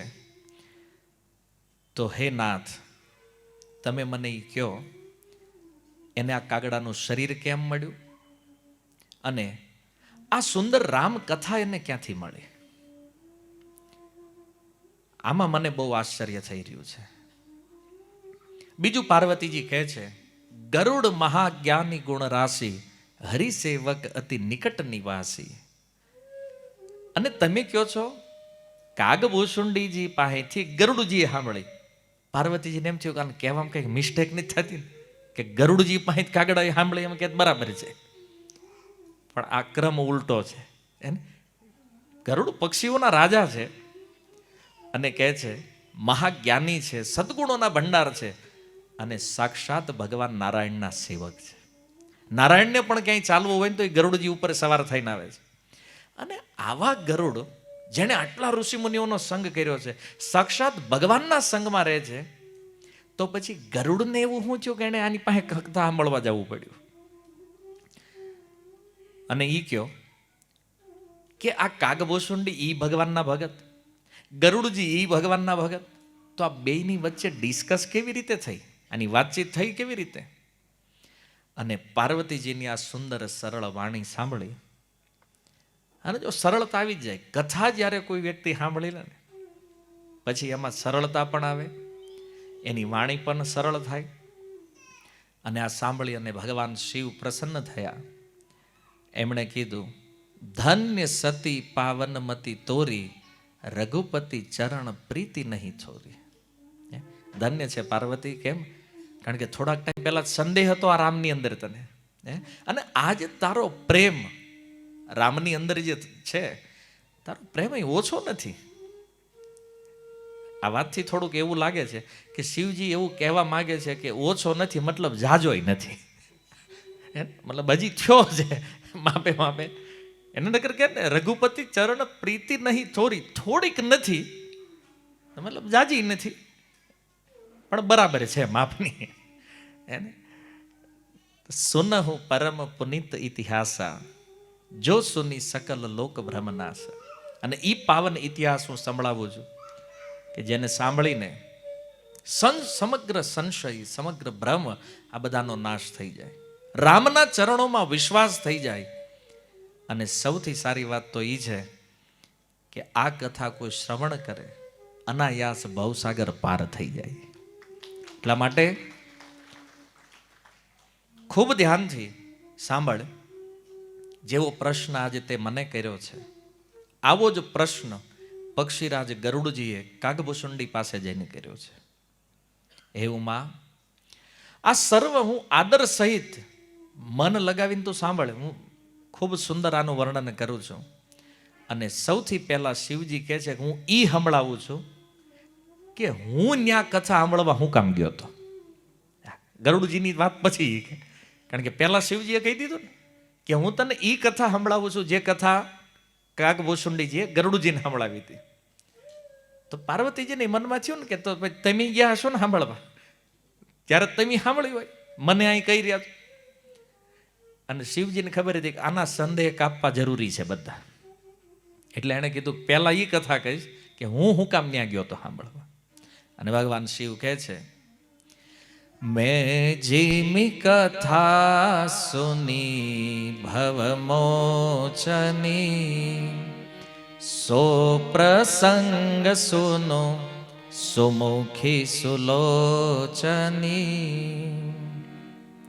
પ્રથમ દક્ષ ગૃહ તવ અવતારા, સતી નામ તબ રહા તુમ્હારા. કે છે જ્યારે મેં આ કથા સાંભળી, હે સુમુખી, હે સુલોચની, જ્યારે તમારો જન્મ દક્ષ પ્રજાપતિને ત્યાં થયો હતો, દક્ષની પુત્રી 16મા નંબરની કન્યા સતી તરીકે જ્યારે તમે પ્રગટ થયા, અને એ સમયે એક ઘટના બની હતી કે તમારા વિવાહ થયા મારી હારે, અને પછી મારે અને તમારા પિતાને કંઈક ડખો થઈ ગયો. હારા જમાઈને વાંધો પડી ગયો. અને વાંધામાં કાંઈ હતું નહીં, બહુ સીધી વાત હતી કે બ્રહ્માજીએ દક્ષને જ્યારે પ્રજાપતિનું પદ આપ્યું તો દક્ષને અભિમાન થઈ ગયું. એ કે આખા બ્રહ્માંડનો હું પ્રજાપતિ છું, તો હાલો મીટિંગ કરો. તો બધા દેવતાઓની બધાની મીટિંગ બોલાવી, અને મીટિંગમાં બ્રહ્માજી, શિવજી, બધા દેવતાઓને બેઠા. અને પછી દક્ષ તો નવા નવા પ્રજાપતિ થયા, અને એન્ટ્રી મારી સભામાં. બધા દેવતાઓએ ઊભા થઈને અભિવાદન કર્યું, આવો આવો દક્ષ મહારાજ, તમારું સ્વાગત છે. 2 જણા ઊભા ન થયા, એક બ્રહ્માજી અને શિવજી. તો દક્ષે જોયું, આખી સભામાં નજર ફેરવી, બધા ઊભા થયા જ વાંધો નહીં, 2 નથી થયા. એક બ્રહ્માજી, એ વાંધો નહીં, મારા બાપા છે એ કે, એમાં કાંઈ ઉપાધિ નથી. પણ આ શિવજી કેમ ઊભા ન થયા? કેમ? એ જમાઈ છે. તમારે જમાઈ છે એ સાચું, પણ પહેલા ભગવાન છે ને ભાઈ. આ જમાઈ હારા મળી ગયા એનો મતલબ એવો થોડો ગમે કરો તમે. જમાઈ છે એ વાત સાચી, પણ જમાઈ કોણ છે? સાક્ષાત દેવાધિદેવ મહાદેવ. અને આ વાત મનમાં વિચાર કરે દક્ષી કે મારે તો અહીં પરણાવી નહોતી, પણ અમારા બાપાને કોણ સમજાવે? કારણ કે બ્રહ્માજીએ કરાવેલું. એ કે સતીન લગ્ન અહીં કરો, આની યારે કોણ પરણાવે? પણ દક્ષ કે કાંઈ વાંધો નહીં, સમય આવે ને જોઈ લેવું, આ નહીં તે ભલ જમાય છે. હવે જો અમુકના મન એવા હોય ને, એ અભાવ પહેલા જોવે. હવે દક્ષ એનો જો આટલા બધા દેવતાઓએ ઊભા થઈને પ્રણામ કર્યા, કદાચ આ બેએ ન કર્યા, તેમાં શું વાંધો? અને બે સિનિયર છે, બ્રહ્માજી અને શિવજી. તો બ્રહ્માજીમાં જ વાંધો ન હોય, પણ ઓલું જમાઈનો સંબંધ જોયો કે આણે પ્રણામ હું કામ ન કર્યા. હવે એટલા બધા કર્યા એ ન દેખાણો. આ કળિયુગમાં જાજુ આવું છે. જે ન કર્યું હોય ને એ આખી પ્લેટ કોકને ત્યાં જમવા ગયા હોય ને, ભજીયા નથી આય ઘરે ખાઈ લે ને ભાઈ, આય નથી કોક નહીં એમ. એટલે બીજા બીજું બરફી રાખી તારી હાટું, પેંડા રાખ્યા છે, આ બધું સારું છે એ ખા. યાર તમે જો હવે લગ્નમાં આપણે 2500 રૂપિયાની ડીશ હોય ને તો ન્યાય આને કરતા રોટલા રખાય યાર, તું રાખજે તાર ઘરે. ત્યારે અહીંયા એવો ખાઈ લે ને ભાઈ, જાનમાનો છે રોટલા તાર ઘરે જઈને ખાઈ લે છે.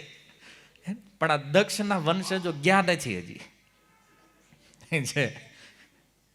ક્યાંક ને ક્યાંક ખામી ગોતે. બોલો કેટલાય કરોડો કરોડો દેવતાઓ હતા, ખાલી એક પ્રણામ શિવજીએ ન કર્યા, સહન ન થયું. જોઈ લેવું આ નહીં છે. તો થોડોક સમય ગયો, એણે એક યજ્ઞ કર્યો અને યજ્ઞમાં બધા દેવતાઓને નિમંત્રણ આપ્યું, શિવજીને ન આપ્યું. અને બધા દેવતાઓને સૂચના આપેલી, વાયા કૈલાસ થઈને આવવાનું બધાની. હું કામ ઓલાને દેખાડવાનું, જો બધાને બોલાવ્યા તને જ બોલાવ્યો. તો ભગવાન શિવ અને સતી બે બેઠા હતા. કૈલાસમાં હરિકથા હાલે, પણ સતીનું મન વિમાનમાં. તે કથા ઊભી રાખીને પૂછ્યું કે આવડા જાય છે ક્યાં?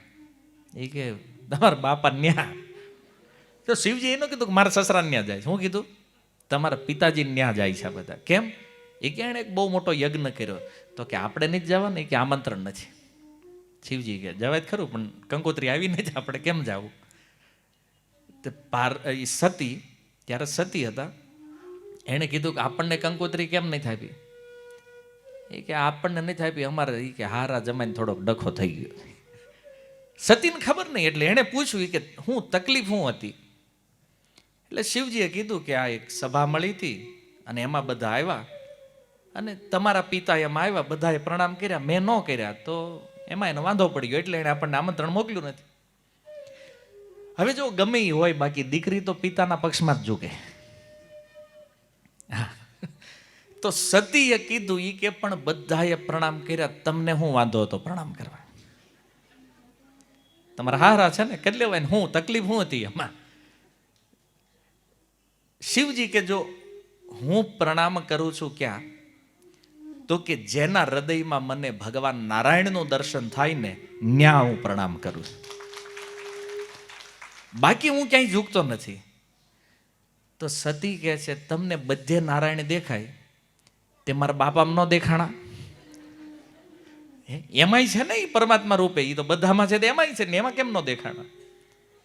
પણ ભગવાન શિવનો બહુ સુંદર ઉત્તર છે.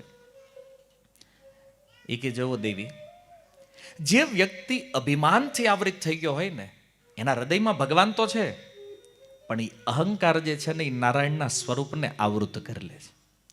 અને તમારા પિતા જે છે દક્ષ, એનું અભિમાન એટલું હતું કે મને એમાં નારાયણનું દર્શન થયું નહીં, અને એટલે મેં પ્રણામ કર્યા નહીં. સતી કે પણ કરી લેવાય ને, આ ડખો જ ન થતી કે. તો શિવજી કહે હું નથી જાણતો, પણ મને જ્યાં ભગવાન નથી દેખાતા હું પ્રણામ નથી કરતો. તો સતી કે કાંઈ વાંધો નહીં, પણ મારે ત્યાં જવું છે. શિવજીએ સમજાવ્યા કે જો જવામાં કલ્યાણ નથી ને, આમંત્રણ આપ્યું નથી ને, આપણે ત્યાં જવાય નહીં. તો સતી કહે છે પણ આપણે હગાન ત્યાં જવું હોય તો આમંત્રણ થોડી જરૂર હોય, કદાચ આપણને ભૂલી ગયા હોય દેવાનું. તો એને થોડીક નીતિ બતાવી કે ગુરુને ત્યાં જવામાં શિષ્યને નિમંત્રણની જરૂર હોતી નથી. એમ પિતાને ત્યાં જવું હોય તો પુત્રીને નિમંત્રણની જરૂર હોતી નથી. દીકરી તો પિતાના ઘરે ગમે ત્યારે જઈએ કે. શિવજી કે કલ્યાણ તો નથી, જવાય, વાત સાચી છે, પણ જુઓ સ્વજનોમાં જ્યારે વેર હોય ને ત્યારે ન જવું જોઈએ. શું કામ? કારણ કે એ સમયે એ સ્વજનોની જે નજર અને એના વેણ જે વાગે ને, સતી આવું કોઈ શસ્ત્ર પણ ઘા કરતું, શસ્ત્રના ઘા રૂજાય પણ વાણીના ઘા નથી રૂજાતા. સ્વજનમાં વગર આમંત્રણે જવાય ક્યારે? હારાહારી હોય તો. હા, બાકી હામા હામી કેસ હાલતા હોય ને ત્યારે ન જવાય. કારણ કે એ તમારું સન્માન કરે ને, એ તમને આમ ત્રાસી નજરે જોવે તો તમને એમ થાય બાણ મારી દીધું હોય હૃદયમાં, એવું લાગે હગાન્યા ગયા હોય. શિવજીએ બહુ સમજાવ્યા સતી કે નહીં મારે જવું. શિવજીને ખબર હતી કે આ જાય છે પણ આનું રિટર્ન આવવાનું નથી. પોતાના ગણોને મોકલ્યા હારે. જો શિવજી સર્વજ્ઞ છે, બધું જાણે છે, અને એટલે ગણને હારે મોકલ્યા. અમુક કથાઓમાં એ પણ વર્ણન છે, કૈલાસની અંદર જેટલો સામાન હતો સતીનો, એક એક વસ્તુ લઈ અને શિવજીએ નંદીને આપી કે આ બધું હારે લેતા જાઓ. હું કામ? તો કે આ સતી પાછી આવવાની નથી, એ મને ખબર છે, અને એની વસ્તુ અહીંયા જો હું કૈલાસમાં જોઈશ ને તો એ જોયા પછી મને એની યાદ આવશે બહુ. જો ભગવાન શિવ છે અને એ આવો વિચાર કરે, થોડું આશ્ચર્ય છે આપણા માટે. તે આવું શા માટે? પણ જુઓ, શિવજીનું એક વચન છે. શિવજી કહે છે કે મારો પહેલો પ્રેમ જે છે એ કોણ છે? ભગવાન છે. હું સૌથી વિશેષ કોઈને પ્રેમ કરું છું તો એ ભગવાનને, અને ભગવાન પછી કોઈને પ્રેમ કરે છે ને તો એ સતીને કરે છે. શિવજીનો પ્રેમ ખોટો નથી. અને પ્રેમમાં તમે જાણો છો ને કે પ્રેમીની કોઈ વસ્તુ પણ દેખાય ને એને જોઈ નહીં તે એની યાદ આવ્યા કરે. અને શિવજીને થયું કે જો આની યાદ રહે ને, મારું મન ભગવાનમાં નહીં લાગે, અને એટલા માટે જેટલી કાંઈ વસ્તુ હતી બધી નંદીને હારે આપી દીધી, આ લેતા જાઓ. સતીને આશ્ચર્ય તો થયું. એ કે પ્રભુ આ બધું ભાઈ હું આવવાની છું ને, હું કાયમ માટે તો રોકાવા જતી નથી. આ કળિયુગમાં વયા જાય એવું નથી મારું, મારે આવવાનું જ પાછું. પણ ભગવાન શિવ કે તોય વાંધો નહીં, ન્યાય જરૂર પડશે તમારે, લેતા જાઓ, પાછું આવવાનું ધારે લેતા આવજો. કારણ કે પૂર્વમાં ભગવાન રામનો અપરાધ થયો છે સતીથી. શિવજી આ બધું જાણે છે. એણે કીધું વાંધો નહીં, લેતા જાવ હારે. ગણોને હારે મોકલ્યા. અને જેવા સતી દક્ષના યજ્ઞમાં પહોંચે, દક્ષ જગ્ય તબ ભાપ માના, તુમ અતિ ક્રોધ તજે તબ પ્રાણા. ત્યારે ભગવાન શિવ કહે છે કે હે પાર્વતી, એ સતીના રૂપમાં કૈલાસથી જ્યારે તમે દક્ષના યજ્ઞમાં ગયા અને ત્યાં તમે જોયું કે મારું અપમાન થયું છે, બધા દેવતાઓનો ભાગ હતો યજ્ઞમાં અને મારો ભાગ નથી, અને ત્યારે તમને અતિ ક્રોધ ઉત્પન્ન થયો, અને ક્રોધના આવેશમાં યોગ અગ્નિ દ્વારા તમે તમારા શરીરને નષ્ટ કરી નાખ્યું, બાળી નાખ્યું, પ્રાણ ત્યાગ કર્યા સતીએ. અને એ સમયે મારા અનુચરોએ શું કર્યું કે છે, મમ અનુચર કિનમખ ભંગા જાનહુ તુમ સો સકલ પ્રસંગા. અને પછી મારા અનુયાયી જે નંદી, વીરભદ્ર, આ બધાએ દક્ષના યજ્ઞનો ભંગ કર્યો, અને આ પ્રસંગને તમે જાણો છો. ત્યાં હું થયું તું આખું. હવે શિવજી શોર્ટમાં કથા કહી રહ્યા છે. અને આ બાજુ કે છે, તબ અતિ સોચ ભયવું મન મોરે, દુઃખી ભયવું વિયોગ પ્રિય તોરે, સુંદર વનગીરી સરિત તડાગા, કૌતુક દેખત ફેરવું વિરાગા. શિવજી કહે છે કે જ્યારે એ સમાચાર મને મળ્યા કે દક્ષના યજ્ઞમાં તમે પ્રાણ ત્યાગ કર્યા છે, તબ અતિ સોચ ભયવું મન મોરે, અને ત્યારે મારા મનમાં બહુ શોક થયો. જો એક ગૃહસ્થ વ્યક્તિ જેનો પ્રેમ વાસ્તવિક છે, શિવ જેનું નામ લેવાથી શોક દૂર થાય, એ શિવજી સ્વયં શોકમાં આવી ગયા છે સતીના જવાથી. અને કેવો શોક છે કે છે, સતી હું એટલો દુઃખી થયો કે યજ્ઞમાં હું આવ્યો, દક્ષને મેં ક્ષમાઈ કરી, પણ પ્રેમ એટલો છે સતી તમારામાં કે એ શરીર જે યોગ અગ્નિમાં બળ્યું છે ને, એ શરીરને બે હાથમાં લીધું શિવજી, અને એ શરીરને સાથે લઈ અને શિવજી કહે છે, હું વિરક્ત ભાવથી વનોની અંદર ફર્યો, પર્વતો, નદી, સરોવર બધું જોતા જોતા ભ્રમણ કરતો ગયો. અને જેમ જેમ શિવજી આગળ વધે, સતીના શરીરના જે ટુકડા થતા ગયા, 52 ટુકડા થયા. અને ભારતના અલગ અલગ ક્ષેત્રોમાં, અલગ અલગ સ્થાનોમાં એ સતીના જે અંગો પડ્યા, જ્યાં આજે એક એક શક્તિપીઠ તમે જે જાણો છો 52 શક્તિપીઠ ભારતમાં છે, એ આ સતીનો દેહ જ્યાં જ્યાં પડ્યો છે એ 52 સ્થાન 52 શક્તિપીઠ થઈ ગયા. હવે તો શરીર ન રહ્યું. અને પછી શિવજી વિચાર કરે કે હવે શું કરવું. તો એને થયું આમને આમ શોકમાં તો નહીં રહેવાય. કૈલાસની અંદર જે વટવૃક્ષ છે જેની નીચે બેસી અને સતી અને શિવ સંવાદ કરે, એને થયું કે આ વૃક્ષ મને વિશ્રામ આપશે. કેમ? કારણ કે ન્યા કથા થઈ છે.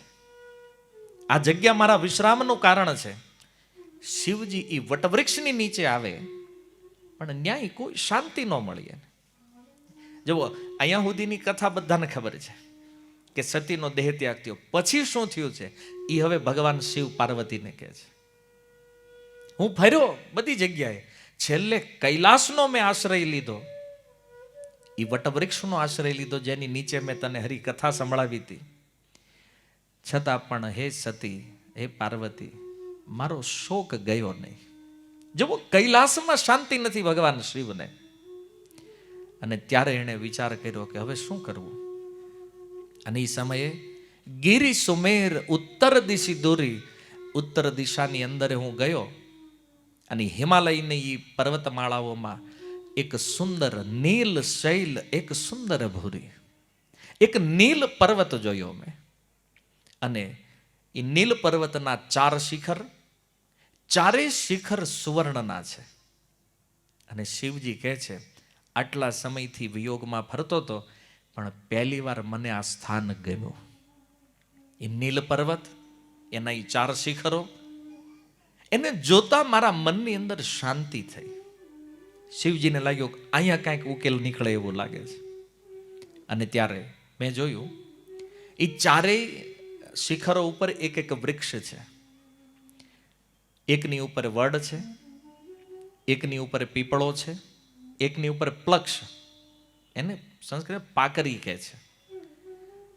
પાકર વૃક્ષ ગુજરાતીમાં શું કહેતા હોય મને ખબર નથી, મેં જોયું નથી. આમાં વર્ણન છે. એક વૃક્ષ પાકરીનું છે અને એક આંબાનું. ચારેય શિખર ઉપર એક એક વૃક્ષ છે. અને ત્યાં એક સુંદર તળાવ જોયું મેં. ચારેય શિખરોની મધ્યે એક તળાવ છે. શૈલો પરિરસ સુંદર સોહા, મની સોપાન દેખી મન મોહા. અને એ સરોવરમાં ઉતરવા માટે સીડીઓ છે, મણીઓની સીડી બનેલી છે. પણ કહે છે એ પાર્વતી, મારું મન એમાં મોહિત થઈ ગયું. વિચાર કરો, શિવજી હોનાની લંકા દાન કરી દે રાવણને, આ સરોવરના એ સોપાન, એ પગથિયાઓને જોઈ મણીઓથી જડિત શિવજી કહે છે મારું મન આમાં મોહિત થયું છે. કેટલી અદ્ભુત વાત છે. જો શિવજીને જીવનમાં 3 જગ્યાએ મોહ થયો છે. આખી રામાયણ તમે વાંચશો ને, 3 સ્થાન ઉપર શિવજી કહે છે મને મોહ થયો છે. પહેલો મોહ ક્યાં છે? બોલે રામકથામાં. શિવજીના મોહનું પહેલું સ્થાન છે રામકથા. બીજો મોહ થયો એને પાર્વતીના મુખમાં, પાર્વતીની સુંદરતા, શિવજીને એમાં આસક્તિ થઈ. અને ત્રીજું કહે છે આ સ્થાનની અંદર, આ નીલ પર્વતના શિખરો વચ્ચેનું જે સ્થાન છે, આમાં મારું મન મોહિત થઈ ગયું. અને જ્યારે હું ત્યાં ગયો અને જોયું કે સુંદર એ તળાવની અંદર હંસો વિહાર કરી રહ્યા છે, ભમરાઓ ગુંજારવ કરી રહ્યા છે. અને આ પર્વત ઉપર જ કે છે તેહી ગીરી રુચિર બસઈ ખગ સોઈ, જે કાગભૂષુંડીની વાત કરું છું ને, આ કાગભૂષુંડીનું સ્થાન છે, એ અહીંયા રહે છે, જેનો નાશ કલ્પના અંતમાં પણ થતો નથી. એવું આ સુંદર સ્થાન છે. કે જે માયાથી રચિત જેટલા પણ ગુણ દોષ છે, મોહ કામ આદિ આ સંસારમાં બધે વ્યાપ્ત છે. પણ જે આખા જગતમાં વ્યાપ્ત માયા એ આ સ્થાનમાં ક્યાંય જોવા મળતી નથી. માયાથી મુક્ત એકદમ એવું આ નીલ પર્વતનું સ્થાન. અને ત્યાં આ કાગ જે છે, આ કાગભૂષુંડી ભજન કરે છે. કેવી રીતે? તો કે છે પીપળાના વૃક્ષ નીચે ધ્યાન કરે, પાકરીના વૃક્ષ નીચે જપ કરે, આંબાની છાયામાં માનસ પૂજા કરે, અને ભગવાનના ભજન સિવાય આને બીજું કોઈ કામ નથી. તમે કહો ઓલું ચોથું રહી ગયું, ત્રણ નથી કીધા, હું ભૂલી નથી ગયો. આંબાના ઝાડ હેઠે શું કરે છે? કથા કહે છે. અને જો કાગભૂષણની કથા જ્યારે કરે, અહીંયા જે મનુષ્યો બેઠા ને એ બધા જ પક્ષીઓ ત્યાં આવીને બેસી જાય. આખી પક્ષીઓની સભા છે જ્યાં રામકથા ચાલી રહી છે. અને માનસરોવરના એ હંસો આ કથા શ્રવણ કરવા માટે આવે છે. આ કોઈ સામાન્ય પક્ષીઓ નથી. મોટા મોટા ઋષિ મુનિઓ, દેવતાઓ આ બધા પક્ષીઓના રૂપ લઈને ત્યાં કથા સાંભળે છે કાગભૂષણની પાસે. અને શિવજીએ પણ વિચાર કર્યો, અહીંયા મને શાંતિ પ્રાપ્ત થઈ છે, મારે આ સભામાં બેસવું છે. પણ શિવજીને થયું આ ત્રિશૂળ લઈને જો હું એન્ટ્રી મારી, બધા ઉડી જાય. પક્ષીઓનો સ્વભાવ જાણો છો તમે? હે, આમ કેટલાય કબૂતર ચણતા હોય ને આપણે અચાનક આમ આપણો પગ પડે ત્યાં બીજા ફરું થઈ જાય. શિવજીને થયું કથાના વક્તા પક્ષીના રૂપમાં છે તો શ્રોતા પણ પક્ષી હોવા જોઈએ. શિવજીએ હંસનું રૂપ લીધું છે. અને હંસ બની અને એ સભામાં, કારણ કે પેલા માનસરોવર વાળા જતા હતા, એ હંસના વચ્ચે ટોળામાં બળીને શિવજી પણ એ સભામાં બેસી ગયા. અને કહે છે, જે દ્રશ્ય મેં ત્યાં જોયું મારા હૃદયમાં અપાર આનંદ થયો અને પાર્વતી હંસનું રૂપ મેં ધારણ કરી અને ત્યાં ભગવાનની કથા મેં સાંભળી. આ શિવજી કહે છે. અને કથા સાંભળીને પછી હું કૈલાસ પાછો આવ્યો. કેમ? હવે મારો શોક, મોહ, ભ્રમ બધું દૂર થઈ ગયું હતું. અને હું ફરીથી આવ્યો પાછો. તમારો પણ બીજો જન્મ થયો પાર્વતીના રૂપમાં. તમે તપસ્યા કરી અને પતિના રૂપમાં પ્રાપ્ત કર્યો અને આજ પાછા તમે કથા સાંભળો જાય. તો શિવજી આ પોતાની કથા કીધી કે આ રીતે બધું કાર્યક્રમ ગોઠવાણો હતો એટલે મેં કથા ત્યાંથી સાંભળી છે. હવે બીજો ઇતિહાસ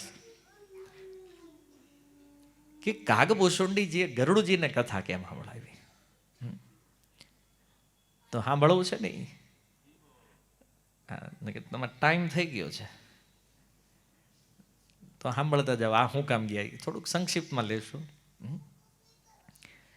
તો કે છે, જબ રઘુનાથ કિન્હી રન ક્રીડા સમુજત ચરિત હોતી મોહી બ્રીડા ઇન્દ્રજીત કર આપ બંધાયો તબ નારદ મુનિ ગરુડ પઠાયો તબ નારદ મુનિ ગરુડ પઠાયો. કે જ્યારે ભગવાન રામ અને રાવણનું યુદ્ધ થયું, શિવજી કહી લીલાનું સ્મરણ કરતા મને શરમ લાગે છે. સમુજત ચરિત હોતી મોહી બ્રીડા, મને શરમ લાગે છે કે મારે આ લીલા કેવી. એને ઇન્દ્રજીત કરી આપું બંધાયો. એટલે ઇન્દ્રજીતે જ્યારે નાગપાશનો પ્રયોગ કર્યો તો ભગવાન રામ અને લક્ષ્મણને બાંધી દીધા એણે નાગપાશથી. તો એ સમયે નારદજીએ ગરુડજીને કીધું કે જેને લઈને ઉડો છો ને એ બંધનમાં છે, તો જાવ અને જઈને છોડાવો એને. હવે આ પ્રસંગ વાંચે ગમે એને મગજ ફરી જાય નહીં. સારું સાપ ઓલા ઇન્દ્રજીતે ભગવાનને બાંધી દીધા અને એને છોડાવવા પાછું કોણ આવે? ગરુડ, જેની ઉપર ભગવાન સવાર થઈને હાલે. તો પેલા ગરુડજીને થયું, નારદજીએ કીધું એટલે કામ તો પહેલા કરી નાખું. તો ગયા અને એને એ બે જે સર્પ જે છે એને ખાઈ ગયા ને પછી એને મુક્ત કરી દીધા ભગવાનને. પણ મુક્ત કર્યા ને પછી આને પ્રોબ્લેમ ચાલુ થયો ગરુડજીને. શું કે બંધન કાટી ગયો ઉરગાદા. ઉરગાદા કહે છે ગરુડને. આ બંધન કાપીને ગરુડજી જ્યારે નીકળ્યા ને ઉપજા હૃદય પ્રચંડ વિષાદ. અને હૃદયમાં પ્રચંડ વિષાદ થયો કે આ ભગવાન છે. જોઈ લેજો કોના મનમાં પ્રશ્ન આવ્યો છે? ગરુડ, જેની ઉપર ભગવાન સવાર થઈને હાલે છે. આટલું નિકટ તો ભગવાનથી કોઈ નથી, હે ને? કન્ટિન્યુ ભગવાનના સંગમાં રહે છે. એ ગરુડ વિચાર કરે છે કે વ્યાપક બ્રહ્મ બિરજ બિગાસા, જે વ્યાપક છે, વિકાર રહિત છે, વાણીના પતિ છે, માયા મોહથી પરબ્રહ્મ પરમેશ્વર જે છે, મેં સાંભળ્યું હતું કે આ એનો અવતાર છે. રામ, જેને હમણાં હું ખોલીને આવ્યો છું, ભગવાનનો અવતાર છે. અને આ અવતાર સમજાય એવો નથી. હવે જો ગરુડજીને મોહ વ્યાપ્યો છે. તુલસીદાસજી કહે છે મોહ નથી, પણ કયો મોહ આવ્યો છે? મહામોહ. અર્જુનને ખાલી મોહ થયો તો કુરુક્ષેત્રમાં, આ ગરુડને મહામોહ થઈ ગયો. એ કે હારું, જેના બંધન ખોલવા મારે જવું પડે, આ ભગવાન હોય? એ વિચાર કરે છે. ભવ બંધન તે છૂટ હી નર જપી જા કર નામ. જેનું નામ લેવાથી ભવ બંધનના ફેરા ટળી જાય, અને એ ભગવાન બંધાણા. ગરુડ વિચાર કરે છે, કલ્પનાઓ કરે છે, અને કલ્પના કરતા કરતા ઉડે છે. અને હવે જુઓ, એકવાર આ શંકા એવું છે ને, એકવાર આનું બીજો અંદર આવી ગયું પછી મોટું જ થતું જાય. એમ વ્યાજ ન વધે ને એટલું વધે. આ સમજે, વધતું ગયું. અને જેમ વિચાર કરે એમ સંદેહ દ્રઢ થતો જાય. અને ગરુડજીએ બહુ ટ્રાય કરી કે ના ના, એ જ ભગવાન છે, એ જ બ્રહ્મ છે. એ પોતે પોતે સમજાવી છે એના મનને, પણ જ્ઞાન થયું નહીં. હૃદયમાં ભ્રમ વધારે ને વધારે છવાતો ગયો, અને મનમાં કુતર્ક વધતા એ પાર્વતી જેમ સતીના વખતે તમે મોહિત થઈ ગયા હતા ને ભગવાન રામની લીલાને જોઈને, એમ આને મોહ થયો ગરુડને. એને તમે જુઓ, ભગવાનના આટલા નિકટ રહેવા વાળા વ્યક્તિઓ, આને જો મોહ થઈ જતો હોય તો આ કળિયુગમાં કોઈ આવીને એમ કે રામ ભગવાન નથી, કૃષ્ણ નથી, કે એનું આપણે શું કામ ખોટું લગાડવું જોઈએ? એમ આ ગરુડ અને સતી જો ન બજ્યા હોય તો આ માણાની શું વેલ્યુ છે આની સામે, જોવો તમે. અને પછી તો ગયા નારદજી પાસે, કારણ કે એણે જ કામ સીંધ્યું હતું. નારદજીને જઈને કીધું જે કાંઈ મનમાં સંદેહ, બધું નારદજી આગળ ખોલી દીધું. અને ત્યારે નારદ કહે છે, સુની નારદ હી લાગી અતિ દાયા, સુનુ ખગ પ્રબલ રામ કે માયા. નારદજીને દયા આવી, અને એને થયું કે હાલો આને કહું આ બધું શું કામ થયું છે. એણે કીધું, જો ભગવાનની માયા અતિ પ્રબળ છે, બળવાન છે, મોટા મોટા જ્ઞાનીઓના ચિત્તને પણ હરી લે છે, અને આવા ભારે મોહ ઉત્પન્ન કરે છે. ગરુડજી, તમારી વાત જાવ, તમારે પહેલી વાર છે, મારે ઘણી વાર થઈ ગયું છે. નારદજીની લગ્ન કરવાની ઈચ્છા થઈ હતી. પ્રસંગ રામાયણના પ્રારંભમાં જાવ, આપણે એમાં નથી જવું, પણ ભગવાને કરાવ્યા લગ્ન પછી ખતરનાક એના. અને ત્યારથી નારદ સતર્ક કે આની માયા સામે પડાય નહીં. નારદજી એ કે તમે એકવાર, મને તો આણે કેટલી વાર નચાવ્યો છે એ કે, અને એ પક્ષીરાજ એ જ માયા તમને પકડે છે. એને મહામોહ ઉપજા ઉર તોરે, મીટહી ન બેગી કહે ખગ મોરે. કે જે ગરુડ, તમારી અંદર મહામોહ વ્યાપ્ત થયો છે, અને મારા સમજાવવાથી આ મટે એમ નથી. અને જો હકીકત છે, મહામોહ માયા જ્યારે કોઈને પકડી લે છે ને, પછી ગમે એવા મહાપુરુષો સમજાવે ને તો એની વાત ગળે ઉતરતી. કારણ કે પેલું પકડાઈ ગયું છે ને, ગ્રહણ લાગી ગયું છે એને. ત્યારે નારદજી કહે છે, એક કામ કરો, જેણે આ જગતની રચના કરી છે ને એ બ્રહ્માજી પાસે જાઓ, એ કદાચ તમને કાંઈક કહીએ કે, નહીતર એનો જે આદેશ મળે એ કરજો.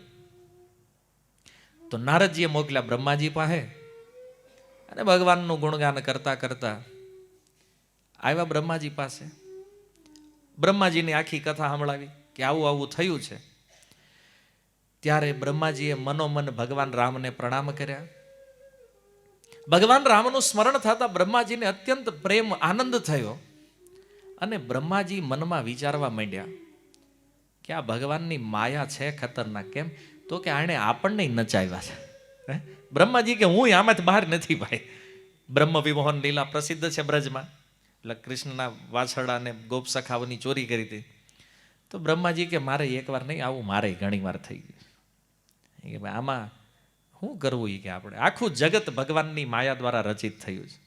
બ્રહ્માજી કે આમ ભલે મેં રચના કરી છે, પણ કંટ્રોલ એનો છે બધો, અને એ જેમ નચાવે ને એમ નાચવું પડે ભાઈ. હે ને? તે ગરુડજીને આશ્ચર્ય થયું કે હાલે કે આ બ્રહ્મા આમાં આવી ગયા છે, તો શું કરવું હવે? બ્રહ્માજી કે એક કામ કરો, ઉપાય બતાવ. હું ભગવાન રામની મહિમાને મહાદેવ મારી કરતા વિશેષ જાણે. એક કામ કરો, એને ન્યા જાઓ. આવ્યા કૈલાસ અને ન્યા આવ્યા અને બ્રહ્માજી યારે સૂચના આપેલી, હવે બીજે ક્યાંય જાતા રસ્તામાં ભાયા ન કરતા, સીધા કૈલાસ જાઓ, કેમ ન્યા જ સમાધાન થવાનું છે. અને આવ્યા કૈલાસ. હવે એ સમયે શિવજીને જવું હતું કુબેરજીના ઘરે, અને એ બરાબર નીકળવાની તૈયારીમાં અને ગરુડજીની એન્ટ્રી થઈ. ગરુડજીએ પ્રણામ કર્યા ભગવાન શિવને, પોતાનો સંશય જણાવ્યો. હે ભવાની, એણે વિનંતી એવી કરી એટલે મને દયા આવી કે હાલો આને આપણે કંઈક કહી. પણ શિવજી એક વાત કરી કે મિલે હું ગરુડ માર્ગ મહમોહી, આ તમે મને રસ્તામાં મળ્યા છો અને આ સંદેહ દૂર કરવા માટે જે સત્સંગ કરવો પડે ને એ આ રસ્તામાં થાય એમ નથી. આની હાટું ટાઈમ લઈને આવવું પડે, હરખાને બેહવું પડે. ને મારે જ આવું કુબેરજી ન્યા અત્યારે, એટલે મારી પાસે ટાઈમ તો નથી. હું કઈ રીતે સમજાવું તમને? કેમ? તબહી હોય સબ સંશય ભંગા. આ ચોપાઈને મગજમાં યાદ રાખ્યો. શિવજીનો બહુ કામનો ઉપદેશ છે. કે છે તબહી હોય સબ સંશય ભંગા, જબ બહુકાલ કરીય સત્સંગા. કોઈ પણ મનુષ્યનો સંદેહ ત્યારે જાય જ્યારે એ લાંબા સમય સુધી સત્સંગ કરે. એક જ પ્રવચનમાં આવીને પછી એમ કે હાલો અમારો એક પ્રશ્ન છે, હું આનો જવાબ આપો લ્યો. ભાઈ આપણને એમ હોય કે વળી 5 મિનિટમાં નહીં કહેવી, આપણે પછી ક્યારેક વાત, આને કાંઈ આવડતું નથી ને એમના બેહી ગયા છે. કળિયુગ છે ને ભાઈ, એને બધું પોતાની જ બુદ્ધિથી માપવાનું. શું કહે છે શિવજી? સંશય ક્યારે મટે? જ્યારે દીર્ઘકાળ સુધી સત્સંગ થાય. હવે સાંભળ્યું નથી કાંઈ, ખબર નથી પડતી કાંઈ, સીધો પ્રશ્ન, હે ને, ઓલા નામ કેમ થયું છે, ઓલા નામ તમે વાંચ્યું, સાંભળ્યું? શાસ્ત્ર વાંચ્યા હોય, સમજ્યા હોય બરાબર છે, પણ ક્યાંકથી સાંભળીને આવ્યા હોય સોશિયલ મીડિયામાંથી, હે ને, એટલે વામપંથી સાંભળતા હોય કોકને આવી ગયું હોય મગજમાં, આવું કેમ છે, આવું ન હોવું જોઈએ. તરત પ્રશ્ન, ને આપણે એમ કહીએ અત્યારે નહીં, મોડું થાય એમ છે, પછી વાત. તો એ કે આવડે ને આવડે નહીં એટલે આમ કહી દે મોડું થાય. હાલે. બરાબર. શિવજીએ કીધું કે નહીં, અનંત કાળનો સત્સંગ જ સંદેહનો નાશ કરી શકે એમ છે. અને સત્સંગમાં પણ શું, સુનહી તહા હરી કથા સુહાઈ, નાના ભાતી મુનિ જો ગાઈ. અને એમાં પણ જ્યારે હરિકથા શ્રવણ થાય, જે અનેક અનેક ઋષિ મુનિઓ પોતપોતાની મતિ બુદ્ધિ અનુસાર ગાય છે, તો કઈ કથા? તો કે જેનો આદિ મધ્ય અને અંત આ બધામાં કેવલ ભગવાન જ હોય. આવી કથા જ્યારે કોઈ કરે, જે કથાનો વિષય ભગવાન રામ છે, આવા મુનિ, આવા મહાપુરુષો પાસે જઈને જો કથા સાંભળો તો તમારો આ સંદેહ દૂર થશે. હે ને? તો ગરુડજી કે એડ્રેસ આપો, લોકેશનની જરૂર નથી, આપણે તો ઉપરથી જવાનું, હે, એડ્રેસ આપી દો. આવી કથા ક્યાં થાય છે જેનો પ્રતિપાદ્ય વિષય કેવલ ભગવાન છે? તો શિવજી કહે છે હું તમને ત્યાં મોકલું છું જ્યાં નિત્ય હરિકથા થાય છે. ત્યાં જાતા તમારો સંશય દૂર થઈ જશે અને રામના ચરણમાં પ્રેમ થઈ જાય. કારણ બિનુ સત્સંગ ન હરિકથા, તેહી બિનુ મોહન ભાગ, મોહ ગયે બિનુ રામ પદ, હોય ને દ્રઢ અનુરાગ. શિવજી કહે છે સત્સંગ વગર હરિકથા નથી, અને હરિકથા વગેરે આ મોહ જાતો નથી, અને મોહ જ્યાં સુધી હોય ત્યાં સુધી ભગવાનમાં પ્રેમ થતો નથી. અને એટલા માટે તમે ત્યાં જાઓ, ક્યાં? તો કહે છે ઉત્તર દિશી સુંદર ગિર નીલા, તહાર કા ભુસુંડી સુશીલા. એડ્રેસ આપ્યું ને હારે વ્યક્તિત્વ બતાવ્યું. કાક ભુસુંડી કેવા છે? રામ ભગતિ પથ પરમ પ્રવીણા, જ્ઞાની ગુણ ગૃહ બહુકાલીના. કે છે ઉત્તર દિશી સુંદરગીરી નીલા. એડ્રેસ આપ્યું ઉત્તર દિશામાં. શું કામ? કારણ કે નીલ પર્વત દક્ષિણમાંય છે, દક્ષિણમાં છે ને ઉત્તરમાંય છે. પેલા એમ થાય ભાઈ કઈ બાજુ જવાનું કદાચ એડ્રેસ ખોટું, કે ઉત્તર દિશામાં નીલ પર્વત છે, જ્યાં એક સુશીલ કાગભૂષુંડી રહે છે. રામ ભગતિ પથ પરમ પ્રવીણા, અને રામ ભક્તિનો એક્સપર્ટ વ્યક્તિ છે. જ્ઞાની ગુણ ગૃહ બહુકાલીના, અને જ્ઞાની છે, ગુણોનું ધામ છે, અને એનો ટાઈમ બહુકાલીન, બહુ લાંબા સમયના ભગત છે. બધા તો કાળના પ્રવાહમાં આવે જાય, કાળપણાનું કંઈ બગાડી શકતો નથી. આવા જે આ રામ કથા સો કહી નિરંતર, સાદર સુનહી વિવિધ બિહંગબર. તો હે પક્ષીરાજ, તમે ત્યાં જાઓ અને ત્યાં જઈને કથા સાંભળો. એ કથા સાંભળવાથી તમારો મોહ વયો જાય. કેમ? શિવજી કે મારો ન્યાથી જ ગયો. અને આપણે એ જ હોસ્પિટલનું એડ્રેસ આપીને ત્યાં આપણે હારા થયા હોય. આપણને પેટનો દુખાવ હોય અને આપણે જ્યાંથી હારા થયા હોય ને, એ ડૉક્ટરની એડવર્ટાઇઝમેન્ટ આપણે કરી નાખવી. કોઈ એમ કે ને અમને પેટમાં દુખે, ક્યાંય ન જતા, હું મોકલું ન્યા પગો સીધા. આવું આપણે ઘણી વાર ઘણી બધી વસ્તુમાં એડ્રેસ લોકોને આપ્યા હોય.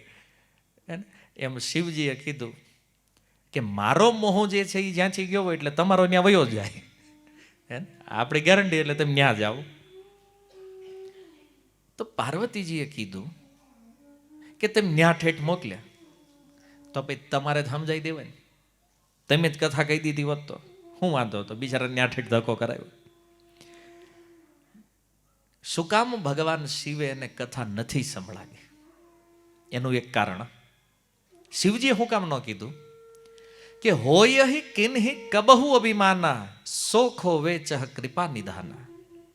શિવજી કે પહેલું કારણ એ છે કે મને ખબર પડી ગઈ હતી કે ગરુડની અંદર મોહ થયો છે, એનો અર્થ આને ક્યાંક ને ક્યાંક અભિમાન આવ્યું છે. અચ્છા, ગરુડને અભિમાન ક્યાં થયું હતું? કે જ્યારે એ ભગવાન રામનું બંધન ખોલી રહ્યા હતા ને, ત્યારે ગરુડને વિચાર એ આવ્યો કે જેને મારી વગેરે હાલે નહીં, હું ન હોવ તો એ ક્યાંય જઈ ન શકે, અને જુઓ જે પરમાત્મા છે, સર્વવ્યાપી છે, એણે મુક્ત થવા જ મારો આશ્રય લેવો પડ્યો છે. આ અભિમાન ગરુડનું. પણ ભગવાનનો એક સ્વભાવ છે કે એ પોતાના ભક્તનું અભિમાન રહેવા દેતા. ભગતને અભિમાન આવે ને એવી લીલા ભગવાન કરે, ઓલાને એવો પાડે ને ભાઈ બીજાને કોઈ દી અભિમાન ન આવે. એક વાર આ ટ્રાય કરે જ ભગવાન. સામાન્ય લોકોમાં આવે ભગવાન કે એનો આપણને વાંધો નહીં, પણ મારા ભગતમાં હોવું જોઈએ નહીં. અને ગરુડજીને અભિમાન, એટલે શિવજીનો જ ખબર ને ક્યાં થયું, પણ ક્યાંક તો અભિમાન થયું છે. કેમ? નહીતર આ ભગવાનની માયા ભક્તને પકડે નહીં. માયા દૂર રહે ભક્તથી, પણ પકડી છે તો કંઈક તો કારણ છે. પહેલું કારણ એ. અને બીજું, મેં એને શું કામ કથા નથી કીધી? કારણ કछु તેહી તે પુની મેં નહીં રાખા, સમુજય ખગ ખગ હી કે ભાષા. પક્ષી જે છે ને એ પક્ષીની ભાષા હરખી સમજે. હે ને? હું મહાદેવ, ઈ ગરુડ. આમ કદાચ કથા થઈ હોત તો એ એટલી મજા ન આવે તેટલી, પણ ઓલું સામે કાગભૂષુંડી ને ગરુડ, પક્ષી ભાષા હરખી થઈ જાય. અને એટલા માટે શિવજી કહે છે કે મેં એને પછી ન્યા મોકલી દીધા, મેં એને કથા ન કીધી. અને આ રીતે કાગભૂષુંડી જ્યારે કથા પ્રારંભ કરે, બરાબર એ સમય સત્ર પ્રારંભ થવા જઈ રહ્યું છે, ગરુડજી ત્યાં પહોંચ્યા છે. હજી ગરુડજી મનમાં વિચાર કરતા જાય છે. સભા આખી તૈયાર, વક્તા વ્યાસપીઠ ઉપર. ગરુડજીએ દરવાજે ઊભા રહીને જોયું, આશ્રમનો જે ગેટ હતો ત્યાં, કે મને જે કથા સંભળાવવાનો છે, શિવજીએ જેને મને જેની પાસે મોકલ્યો છે, પહેલા જોઈ લો કે આ વક્તા આપણે લાયક છે કે નથી. ગરુડજી અંદર ન ગયા, ડાયરેક્ટ આશ્રમના ગેટ ઉપર ઉભા રહ્યા. પણ શિવજીને જેમ એ ક્ષેત્રમાં એન્ટર થતા આનંદ થયો ને, એમાં ગરુડજી પણ પરમ પ્રસન્ન. અને કેવી પ્રસન્નતા કે છે, દેખી શૈલ પ્રસન્ન મન ભયવો, માયા મોહ સોચ સબ ગયો. ખાલી ક્ષેત્રમાં એન્ટ્રી થઈ ગરુડજીની, બધી માયા વહી ગઈ, બધો મોહ વયો ગયો, શોક. કથા તો ચાલુ જ નથી થઈ, ખાલી એન્ટર થયા એ સ્થાનમાં ગરુડજીમાંથી બધું નીકળી ગયું. એ સરોવર જે છે એમાં એણે જળપાન કર્યું, એ વટવૃક્ષ નીચે ગયા, અને કેટલાય ઘરડા ઘરડા પક્ષીઓની આ કથા સાંભળવા આવ્યા હતા. બધા બેઠા અને કથા સ્ટાર્ટ કરવાની તૈયારી, અને કાગભૂષુંડીજીની નજર પડી ગઈ ગરુડજી ઉપર. એને જે ઓહો, સ્વયં પક્ષીરાજ ગરુડ આપણે અહીંયા આવ્યા છે. અને બધા પક્ષીઓએ ઊભા થઈને ગરુડજીનું સન્માન કર્યું, કારણ કે પક્ષીઓનો રાજા છે ગરુડ. સન્માન, અને બધા પ્રસન્ન થયા. એમને એક સુંદર આસન આપ્યું. કાગભૂષુંડીજી એમની પૂજા કરી, એમનું સ્વાગત કર્યું અને બે હાથ જોડી કાગડાની શૈલીમાં ગરુડજીને કીધું કે હે નાથ, એ પક્ષીરાજ, તમારા દર્શન થયા, આજે હું ધન્ય થયો છું. બોલો, હું તમારી શું સેવા કરું? કાગભૂષુંડી કહે છે. અને એ સમયે ગરુડજી કહે છે કે તમારે સેવા કરવાની કાંઈ જરૂર નથી. કેમ? તો કે સુનહું तात જેહી કારણ આયવું, સો સબ ભયવું દરસ તવ પાયવું, દેખી પરમ પાવન તવ આશ્રમ, ગયવું મોહ સંશય નાના ભ્રમ. ગરુડજી કહે છે, હે तात, સાંભળો, જે કારણથી હું અહીં આવ્યો હતો ને, જે માયા મોહના કારણે, એ તો અહીં આવતા જ વયું ગયું. હા, હું પ્રવેશ થયો. કેવી રીતે? દેખી પરમ પાવન તવ આશ્રમ, આ તમારો પરમ પવિત્ર આશ્રમ જે છે, આનું દર્શન કરતાની સાથે ગયવું મોહ સંશય નાના ભ્રમ, મારો મોહ સંશય જે જે કઈ ભ્રમ હતા મારી અંદર, આ બધું સમાપ્ત થઈ ગયું છે. તો હવે તો એક જ ઈચ્છા છે. અબ શ્રી રામ કથાયતિ પાવની, સદા સુખદ દુઃખ પુંજન સાવની, સાદર तात સુનાવહુ મોહી, બાર બાર બિનવઉ પ્રભુ તોહી. હવે એક જ ઈચ્છા છે કે ભગવાન રામની જે પવિત્ર કરવા વાળી, સદા સુખ આપવા વાળી અને દુઃખના સમૂહને નાશ કરવા વાળી કથા, એ હવે મને સંભળાવો તમે. વારંવાર તમને એક જ વિનંતી છે કે મને આ કથા સંભળાવો. બસ કથા સાંભળવી. હવે એ કથાનો પ્રભાવ જુઓ તમે. શરૂઆત હજી થઈ નથી, ખાલી સ્થાનમાં એન્ટર થયા, મોહ ભ્રમ બધું નાશ થઈ ગયો. આ કથાનો પ્રભાવ તો જુઓ, બે મહાપુરુષો જેને કહેવાય, એક ભગવાન શિવ અને બીજા ગરુડજી, બેયને મોહ થયો, બેયને સંદેહ થયા. પણ આ બંનેનો સંદેહ ક્યાંથી નષ્ટ થયો છે? રામકથાથી, ભગવત કથાથી. એટલા માટે આપણા જીવનની અંદર પણ જે કાંઈ સંદેહ, જે કાંઈ ભ્રમ છે, એ બધો ભ્રમ આ હરિ કથા નષ્ટ કરશે. એટલે સુખદેવ ગોસ્વામીએ કીધું, તસ્માત ભારત સર્વાત્મા ભગવાન ઈશ્વરો હરિ, શ્રોતવ્ય સ્મર્તવ્ય કીર્તિતવ્ય ચ ઈચ્છતામ અભયમ. જેણે આ મૃત્યુથી અભય પ્રાપ્ત કરવું છે, એણે શું કરવું જોઈએ? શ્રોતવ્યમ, એણે ભગવાનની કથાને સાંભળવી જોઈએ. સ્મર્તવ્યમ, એ કથાનું સ્મરણ કરવું જોઈએ. અને કીર્તિતવ્ય, ભગવાનના નામનું કીર્તન કરવું જોઈએ. જો આ ત્રણ વસ્તુ કોઈ કરે, પ્રહલાદ મહારાજે કીધું, ત્રણ પહેલી નવદા ભક્તિમાં જે ત્રણ ભક્તિ, શ્રવણમ, કીર્તનમ, સ્મરણમ, તો આટલું કરવા માત્રથી વ્યક્તિ આ જન્મ મરણના પ્રવાહથી તો મુક્ત થશે, કોઈ સંદેહ નથી એમાં. પણ જ્યાં સુધી આ સંસારમાં રહે છે, ત્યાં સુધી આ સંસારના પણ તમામ ભયથી મુક્ત થઈ જાય છે. આવું સુંદર આ ભગવાનની ભક્તિનું સ્વરૂપ છે. તુલસીદાસજી કહે છે, કોણ એવો વ્યક્તિ છે જે આવા રામનું ભજન નહીં કરે? સુખદેવજી ભાગવતમાં કહે છે, કમવા દયાળુ શરણમ બ્રજેમાં, આવા દયાળુ ભગવાનની ભક્તિ કોણ નહીં કરે? તો કે માયા મોહ જેને વ્યાપ્ત થાય છે એ નથી કરતા, પણ થોડી એવી જિજ્ઞાસા જેના હૃદયમાં થઈ સંસારથી પાર જવાની, તો આની ઉપર ભગવાન કૃપા કરે છે. એનો મોહ, માયા, ભ્રમ બધું તત્કાલ નષ્ટ કરી અને એને ભક્તોના સંગમાં રાખી દે છે, કે જેનાથી ફરીથી આ માયા ક્યારે એને વ્યાપે નહીં. તો આપણે આ સંસારથી પાર થવા માટે એક સુંદર માર્ગ જે છે ને, કળિયુગમાં શ્રી ચૈતન્ય મહાપ્રભુ કહે છે કે શાસ્ત્રોની અંદર ઘણી બધી વાતો છે, આ બધું આપણીથી થાય એમ નથી. યોગ છે, યજ્ઞ છે, ધ્યાન છે, કળિયુગમાં બધું કામ આપે એમ. આપણા શરીરો એવા નથી કે આ કરી શકીએ, મૂળ તો ઈ છે, બાકીનું પછી જ બધું. તો શું કરવું જોઈએ? કારણ કે મુક્ત તો થવું છે, આ જન્મ મરણમાં રહેવું નથી. તો આનો ઉપાય ચૈતન્ય મહાપ્રભુ કહે છે, ભગવાનના નામનું કીર્તન છે. કળિયુગમાં ભક્તિ એટલે કેવલ નામનો આશ્રય લઈ લ્યો બસ. જે ભગવાનનું નામ જેની જીહવા ઉપર આવી ગયો, આની મુક્તિમાં કોઈ સંદેહ નથી. નામની અપાર મહિમા છે. તુલસીદાસજી પણ કહે છે, કળિયુગ કેવલ નામ આધારા, સુમેરી સુમેરી ઉતરહી ભવ પારા. આ કળિયુગમાં કેવલ નામનો આધાર છે, અને એ નામ જે છે ને એ આપણને ભવસાગર પાર ઉતારી દે. એટલા માટે ભાગવતે કીધું, નામ સંકીર્તનમ યસ્ય સર્વ પાપ પ્રણાશનમ. જો પાપની બીક હોય તો ભગવાનનું નામ સમસ્ત પાપનો નાશ કરવા માટે સમર્થ છે. અને સૌથી બુદ્ધિમાન કોણ છે? યજ્ઞે સંકીર્તન પ્રાય યજંતી સુમેધસ. જે કળિયુગમાં ભગવાનના નામથી ભગવાનની પૂજા કરે છે.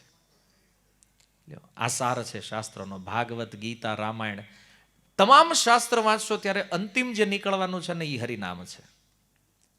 અને વેદ પણ આજ કહે છે કે કળિયુગમાં નામ સિવાય બીજો કોઈ આશ્રય નથી. એટલે આપણને જોયું હોય કે આપણું જે મૃત્યુ આવે એ પહેલા આપણે આપણા આત્મકલ્યાણ માટે કંઈ કરવું છે, બે કાર્યમાં જીવનને વ્યસ્ત રાખો. એક ભગવાનના નામમાં અને બીજું ભગવાનની કથામાં. ત્રીજું કાંઈ કરવાની જરૂર નથી. બસ આ બે વસ્તુ આપણને ભવસાગર પાર કરી દેશે. જુઓ, જીવતા જીવય સુખ મળશે અને મૃત્યુ બાદ પણ પરમ આનંદ છે. એટલે LIC વાળા આપણને કહે, જિંદગી કે સાથ ભી જિંદગી કે બાદ ભી. ખોટા. આપણે મરી ગયા પછી દેખ નહીં કેમ ખબર પડે? અને પોલિસી મર્યા પછી હારે આવે. એ જિંદગી કે બાદ હું કામ લખી ખબર નહીં પડતી આપણને. આપણે વયા ગયા પછી એની પોલિસી આપણે શું કામ નહીં જીખ્યો નથી. અસલી આ સૂત્ર કોના માટે લાગવું જોઈએ? શાસ્ત્ર માટે. કેમ? ભક્તિ માટે.